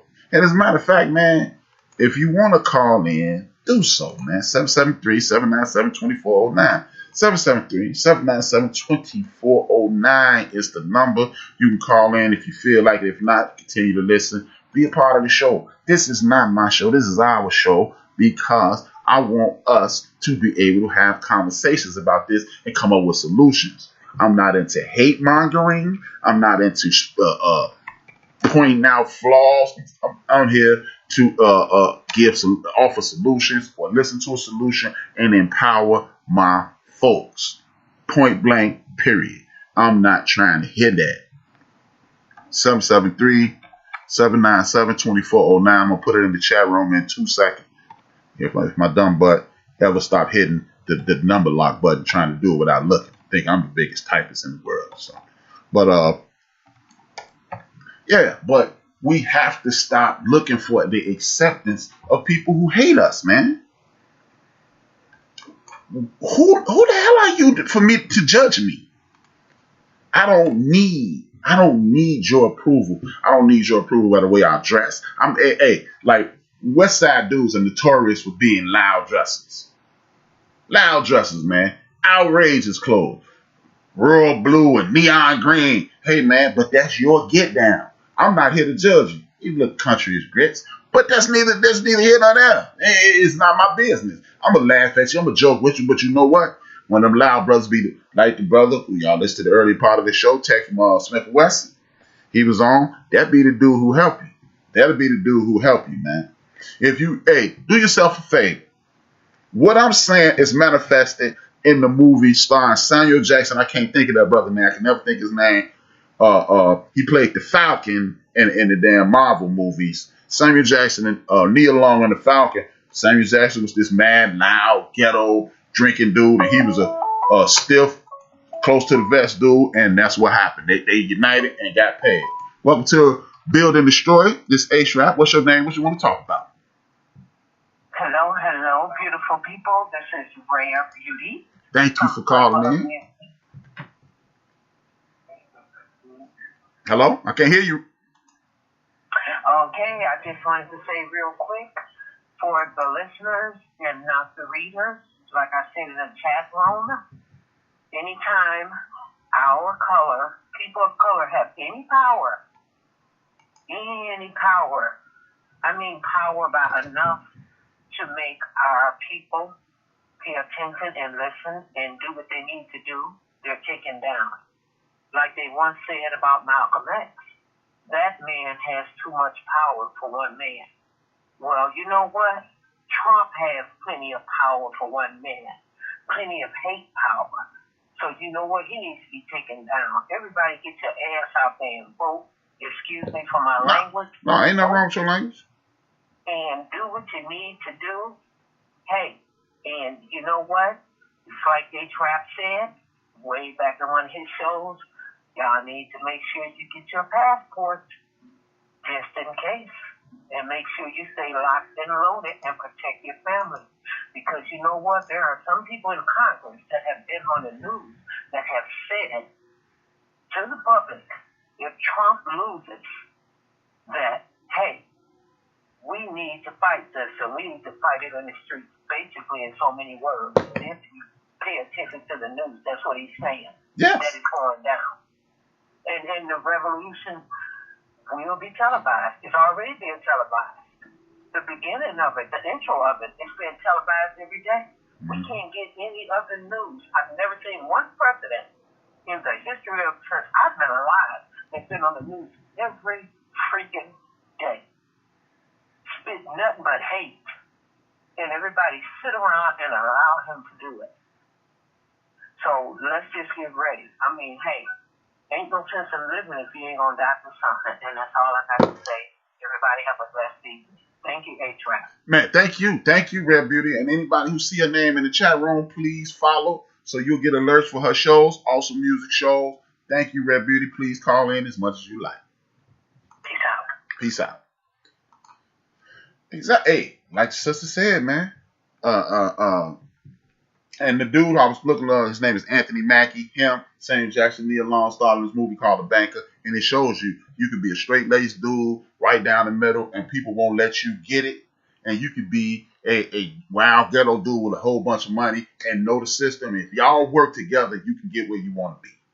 Point blank. Period. Stop judging people by it's funny. I ain't gonna lie. I'm one of the silliest dudes in the history of the earth. So I'm gonna laugh at you. You are out here looking like Big Red, Malcolm X when he was red. But at the end of the day, look what he turned into, Malcolm X. Or Malik El Shabazz, or whatever you want to call him. But this is what I'm talking about. We don't have room to be sitting around judging folks in accordance to somebody else's standards. That's the truly sad part, brothers and sisters. We judging our brothers and sisters in accordance to somebody else's standards on how we should behave, walk, talk, think. And the people who we are judging them on are people who don't even like us. So you are going to say, Joe from Houston should be a certain way because white boy Roy said he should be that way. Knowing white boy Roy can't stand Joe from Houston black ass. How stupid is that? How stupid is that? Very. It's insanely stupid. So I'm going to need us to have better sense than that, brothers and sisters. Way better sense than that. It makes no sense at all. It's nonsensical to base your life on what somebody who hates you think. Listen to that. I'm going to live my life in regards to somebody, in regards to the standards that somebody who hates me. It makes no sense at all, y'all. So what we're going to do is we're going to eradicate all that nonsense. And this leads me right into what the brother RC mentioned. This is the part of the acceptance that we're searching for, because money gets us things. Things gets us a position in this world. And who determines what the position is? People who don't like you. Our sister, Breonna Taylor, was murdered. Came in her house and was murdered. And then to cover it up, these same people who murdered her tried to give the dude who tried to defend her in her sleep immunity from a crime that he allegedly committed. So you know you wrong. So if you get us out this jam by destroying this girl's character, you can go home. Listen to the options. Okay, you're a 27-year-old man. You ain't going to see the world, your family, and the kids anymore until you're about 37. Or you can go home today. Listen to that. Those are your options. You can destroy her name and go home today. No character having you'll never have character. You'll never have pride.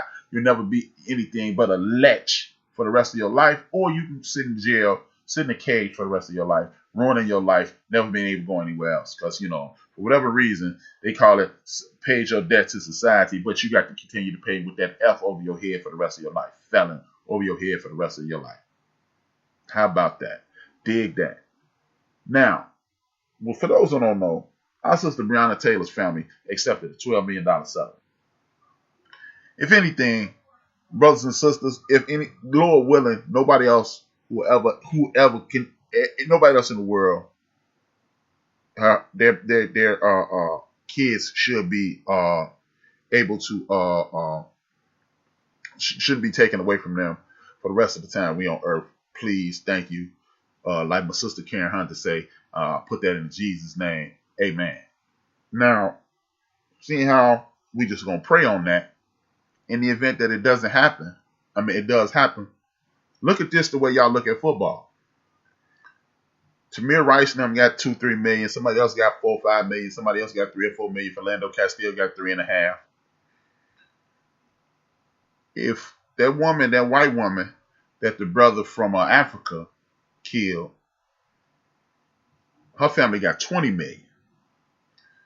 So Breonna or anybody killed after that white woman should be getting 25 million, going up and up and up and up.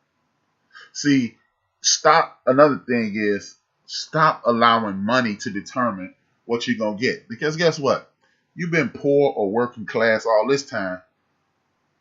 And the money is going to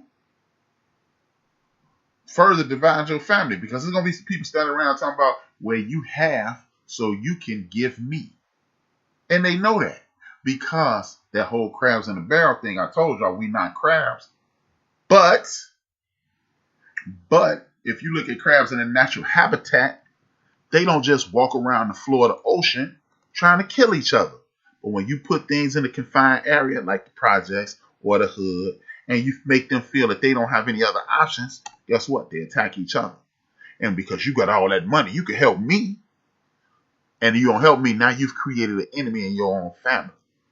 So money is not the key. Hey y'all, I want everybody who has the ability to hear this to be millionaires. I really do. But understand, money no money is owed to you. No money will be given to you by the system. And if you're willing to give a relative for a whole bunch of money, you got way bigger problems than we suspect. But we have to stop settling for a little money for a great life that's going to be missed. Breonna Taylor was a surgery tech. Guess what? It's probably somebody who can it's probably somebody who is substandard doing that job. Your cousin, aunt, uncle, niece, nephew, friend going to that hospital where Breonna used to work, where Breonna had things cracking, and you may die because the person is not as experienced as Breonna. You see what I'm saying? Breonna Taylor could have bumped into a young lady and inspired a young lady at the edge of her curb saying, I live in the hood too. I'm a surgery tech. You can do this. See, this is a trickle-down effect that we're not paying attention to. But the first thing out of our mouths is, well, she got $12 million. She got some money. Money is not worth your life. Money is not worth your life. And if you got people who are willing to to substitute your life for a little bit of money, you got a problem. And we don't have those problems. Stop assuming that just because there's some bad seeds in your community, that those seeds are the prevailing attribute of your community. Because let's just be honest, man. You might have a lying, cheating, not as honest as he needs to be, friend, relative, cousin, uncle, aunt, or whatever, a neighbor, whatever, right? From our community. But I guarantee you, for every one creep that you know 25, 30 people who get up and go to work hard every day. It's going to be 35, 40, 50 people listen to this, right? Just off the rip, off the Spreaker family. Those people get up and go to work. It's some people who send me texts all the time after my show ends. I was at the gig. I was listening. Good show, bro. So why would you assume that most people who are listening, who are living next to you, or who are participating in the life next to yours, are nefarious? Your mother worked. Your father probably worked. Your father worked. What the hell I mean? Probably. See, program, man, program. Your mother worked. Your father worked. Your uncles worked. Your grandparents worked. Your aunts worked. Your friends worked. Most of us sitting up, man, I hate this job, man. People don't want to work. Are you serious? All your friends have jobs. Yeah, because you seen, like the dude who broke in my car, he's a creep, he's a clown. But guess what? It's 800-900 other good people around here. So I'm not finna judge my entire neighborhood on that creep. I get angry and frustrated all the time. I talk to my fam all the time about these things. Talk to the queen all the time about this shit. I'm frustrated. But when you got good people around you, like Big Illinois, like Michelle, like Joe, like Craig, like Pat, when you get close to the edge or they get close to the edge, we reel each other in. We reel each other in. So stop allowing the television to tell you that the folks that are around you are no good, because that's just a flat out lie. Point blank, period. It's a lie. So if we can learn to accept the fact that we're going to fight this to the end, and guess what? Just like Miss Taylor's family, just like OJ, the people who was behind OJ, they waited to the end of the trial to sue OJ. We can wait to the end of Breonna getting arrested to sue the state and the city. The state of Kentucky, the city of Louisville. We can do that. But if we're not willing to fight the good fight to the end, and we just take the money and run, we're never gonna win. And that's just the name of that tune, y'all. We have to have more vision. Again, we have to be 50 years into the future and work back. Before I log off, I want to talk about something that is counterproductive to one of my shows, but it's productive to us. We have to stop investing so heavily into entertainment and sports. I don't understand how we are still fully invested in the National Football League and all these other sports leagues that have pretty much told us KMA. Look it up. We have to stop spending recklessly and relentlessly with these people. They are not looking at us as humans. They just look at us as another means to continue to load up their coffers. If we are not willing to sacrifice a little bit of our entertainment time to show these people we need business, then whatever they shoot at us is what we're going to get. Now I understand that me, the brother Ben from BS3 who just came in, other people who got sports shows, I understand that you're trying to build something and make money off of it. But we are intelligent enough to pivot and go into another direction and continue to make that money. We cannot be totally immersed in these Demona Scotts. We got to get it's later for that. The greatest export in the United States is entertainment. The biggest form of entertainment today is hip hop. And if the biggest form of entertainment is hip hop, we got to get rid of love and hip hop. Mona Scott, you didn't put 25, 30, $100 million in your pocket. God bless you. But it's time for you to cut it out. It's time for you to knock it off. I get it. You feed your kids like that. That's your whole get down. I respect it. That's yours. Do it. But no more. Because the reason Breonna Taylor, and other people, part of the reason outside of just pure evil that those people are being killed is because we are letting people like Mona Scott put out there us in our worst light. And for the people who support Mona Scott, hey man, God bless you. But you and I both know that Mona Scott is part of the problem. Her productions are part of the problem. It is.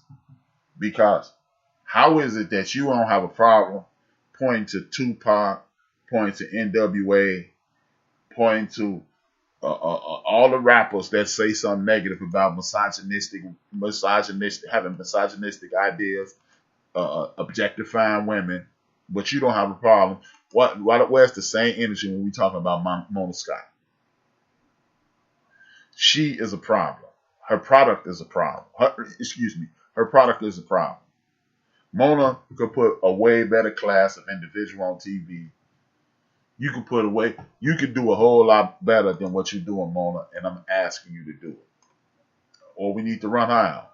National Football League, me, Joe, and Big Illinois are going to talk about this on End of the Bench. National Football League, the NBA, and other places that don't want to hire men of color, brothers, black men, Africans, or whatever you want to identify yourself as. We got to stop complaining on TV about this. We do. What we need to do is do exactly what my man Primetime did. Shout out to Deion Sanders.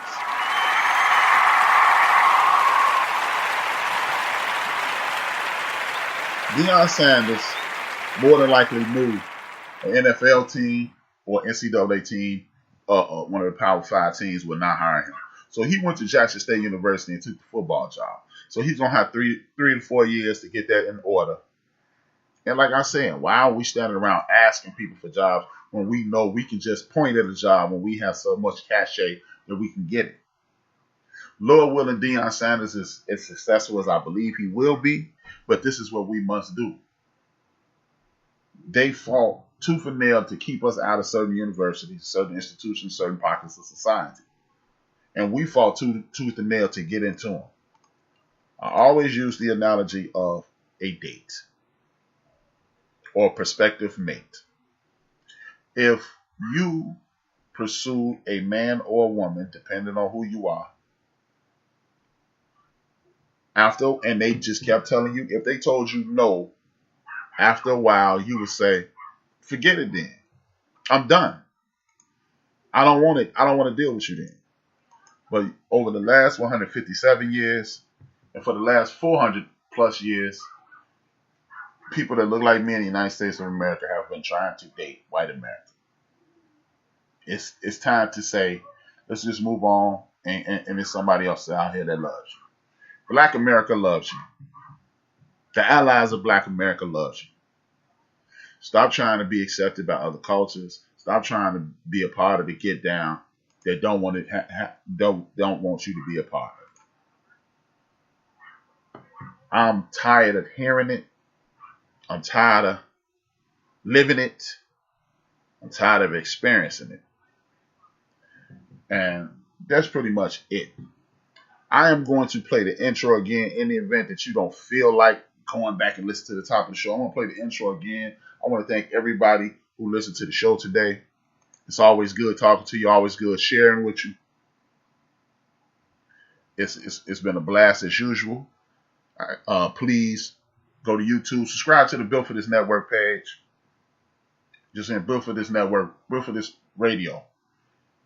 Please subscribe to it. As a matter of fact, let me get the proper name so you'll know exactly what you need to do. Instead of me giving you a half-ass explanation on some half-ass shit, we got to stop doing that too. And how am I going to ask people to stop being half-ass? And I'm half-assing myself. So I apologize for the half-ass behavior. Okay, I want you to go to Built for This Radio. Built for This Radio on YouTube. Please subscribe. It takes 2 seconds to subscribe. Built for This Radio. And then, if you are listening, subscribe to the network here on Spreaker.com. Download the app, subscribe, and you'll like it. We hitting the reset button. Tomorrow night, you get my man D-Grade. After that, you'll get my man, number one Chief Rock Jersey Burn. Wednesday, you will get me and DJ Knox. In the afternoon and the evening, and at night, you will have New Max Radio. New Max Radio with Girly Girl and Mandela. And then you can go back to Wednesday. You got D Great in the early mornings, West Side Wednesdays. You got my man Deacon Dale with the happy hour. Then you got Big Illinois, Shut It Down with the backyard. Thursday, you got Theory of the Culture with DJ Knox. You got me and D Great on simulcast at X Squad Radio. Simulcast at X Squad Radio.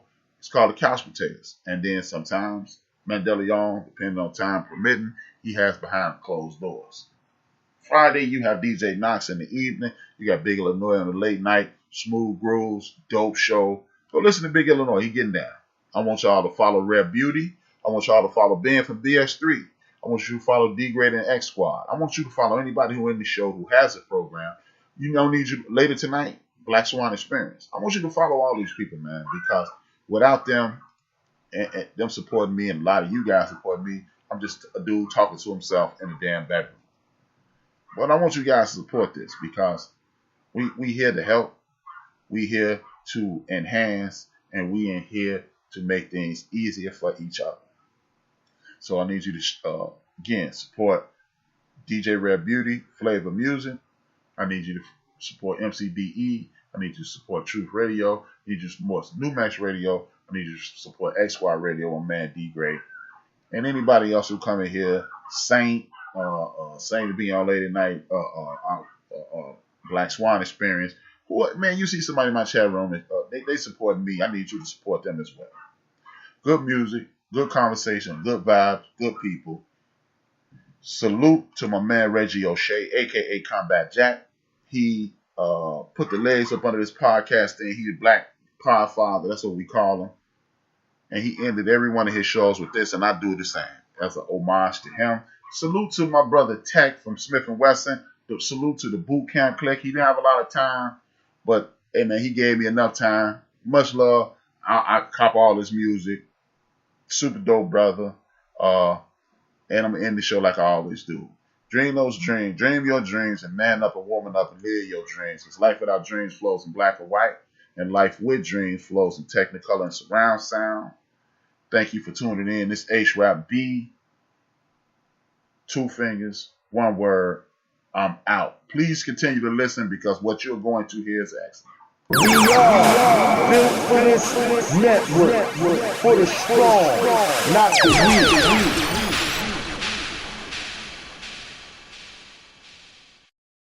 This program is brought to you by Emory University.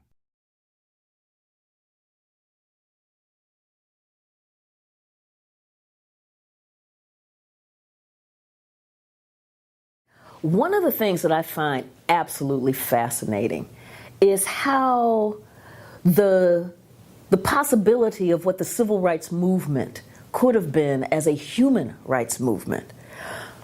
In the 1940s, the NAACP had begun to conceptualize the issue facing black people in America, not as civil rights, the right to vote, the right to a fair trial, the right to a jury of your peers, the right not to be illegally searched and seized, those things that we know as the Bill of Rights, but instead as human rights, the right to education, the right to health care, the right to housing, the right to employment.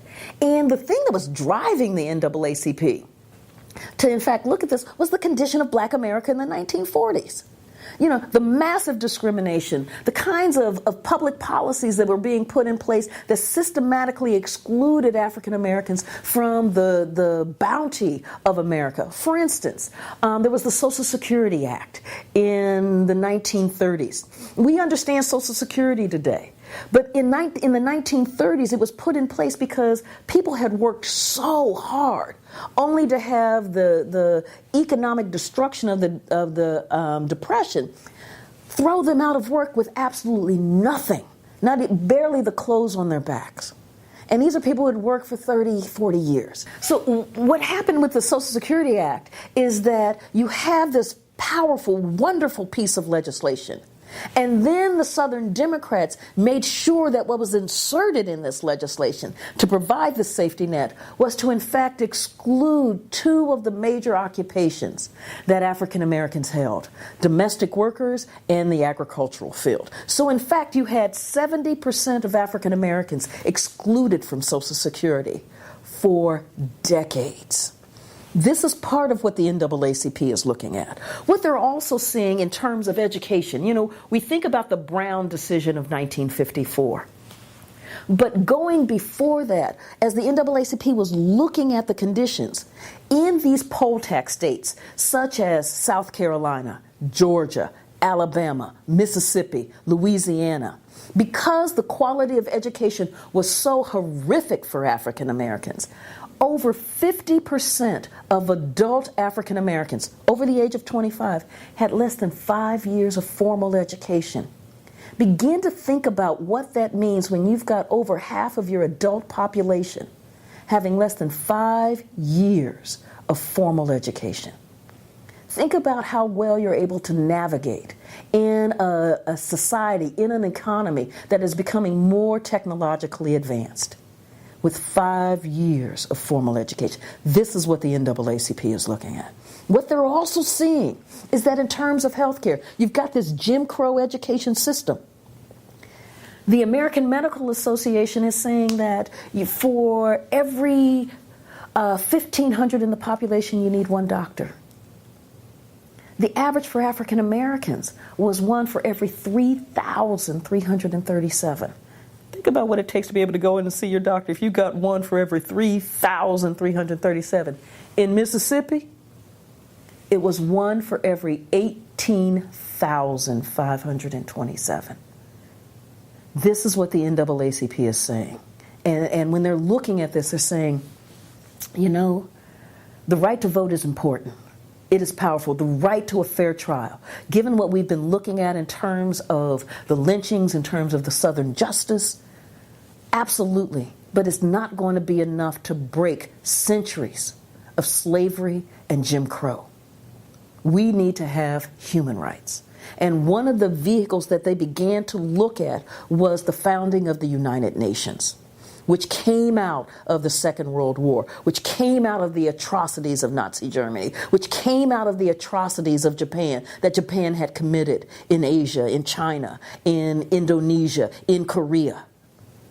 So with this framework of human rights, the NAACP decided, particularly after the violence in 1946 that went absolutely unabated against African Americans, particularly black veterans, that they needed to go to the UN, because as the NAACP had tried to talk to state legislatures, as they tried to talk to the White House, as they talked to the Attorney General, everybody was saying there's nothing we can do.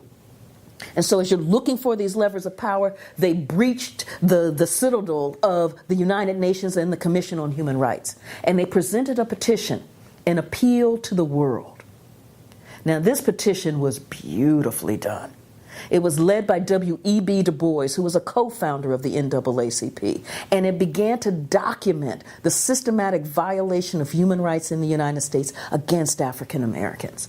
Now, the Cold War has begun in 1947, and the U.S. looked at this document by the NAACP with its 400,000 dues-paying members, because this is now a big dog. The NAACP has credibility. And they have put top scholars working on this document that they're presenting to the UN. When you read through the State Department papers, the State Department is going, oh my God, what are we going to do? We have got to stop this thing. If the Soviets get a hold of this, the Soviet Union is going to have a field day. It's just going to prove everything that they said. We can swat away some of this other stuff as propaganda. This stuff is so beautifully documented, we can't call this propaganda. Okay, we know it's the truth, but we've got to figure out a way how to stop the truth from being aired in the UN. We do not want our dirty laundry aired during the Cold War. One of the ways that they went about trying to stop the NAACP was to use the power of Eleanor Roosevelt, who had incredible cachet. She was the chair of the Commission on Human Rights. She was also a member of the NAACP Board of Directors.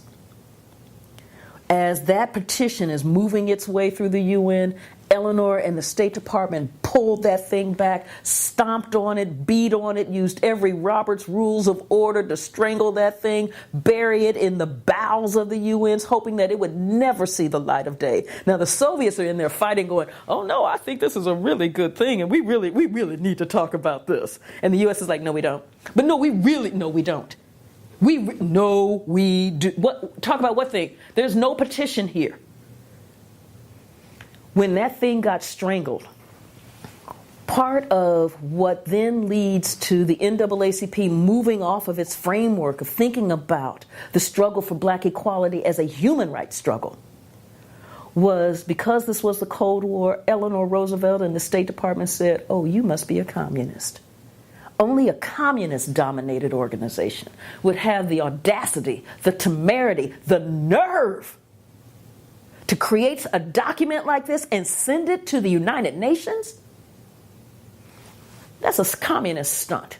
And as you're talking about the right to housing, the right to health care, the right to education, that sounds like a Marxist. You must be Marxist. Now again, this is the Cold War. This is the beginning of the Second Red Scare. This is when being even hinted at that you're a communist means the kiss of death in American society. And the NAACP is going, no, we're not communist. We're just fighting for the human rights of African Americans. I mean, look at this.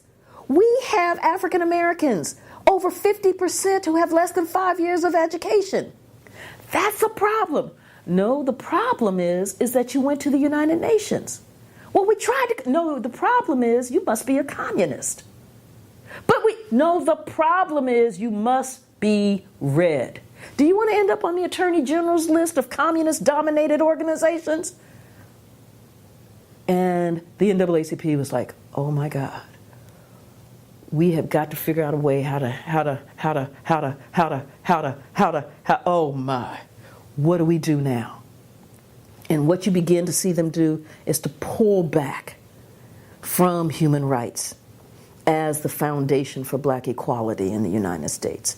And this pullback becomes reinforced by the time we get to 1954. There are a whole series of events that happen. One of the final events that happened is this thing called the Bricker Amendment. And the Bricker Amendment was launched by a conservative Republican senator out of Ohio, John Bricker, that was to change the ways that treaties were ratified in the United States. They were particularly going after these UN treaties dealing with human rights. And the way that they were doing it, now, this is almost a basic civic lesson 101. Now, to ratify a treaty takes 2/3 of the Senate. Under the Bricker Constitutional Amendment, it was going to take 2/3 of the Senate, both houses of Congress, and all 48 state legislatures.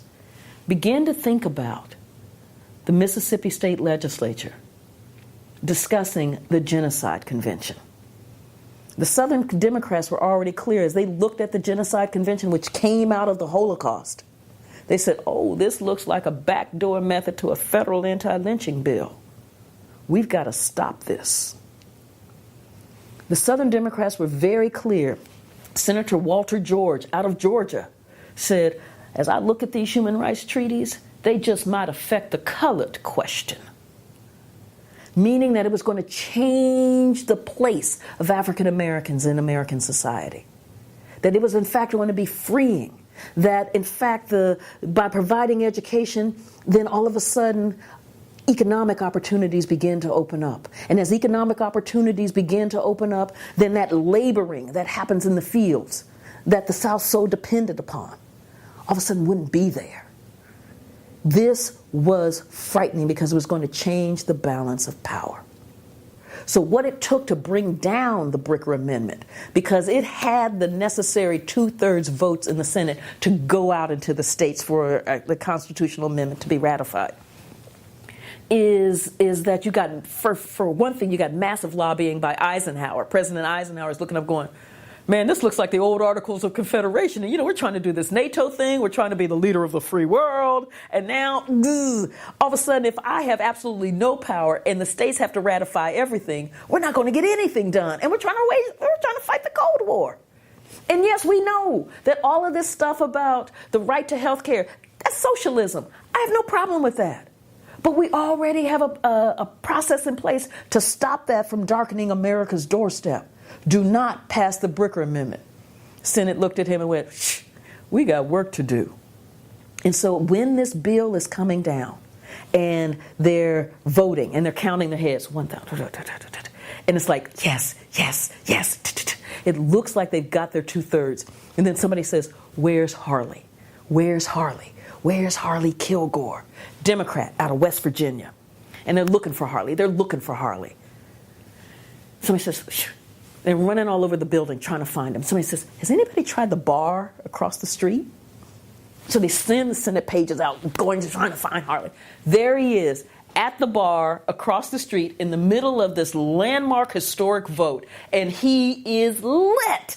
I mean, he's there, they talk about 3 sheets to the wind. He's about 9 sheets to the wind. I mean, Harley is lit. So one aide gets under this arm, one aide gets under that arm. They kind of drag him back across the street. They open up the Senate doors as they're doing the final count. They look up and they say, oh, we see our esteemed senator from West Virginia. How do you vote? And you hear from the background, nay. Now, nobody knows if that was really Harley because we think he was passed out. So it could have been one of the aides. But the Bricker Amendment went down by 1 drunken vote. But in that debate, it made it very clear that human rights, the right to education, the right to housing, the right to health care, were seen as communistic, foreign to American soil.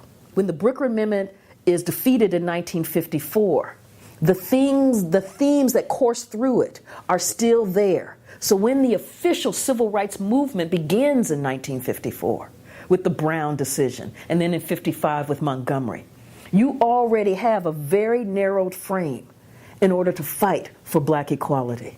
You have the narrowed frame of civil rights and not human rights.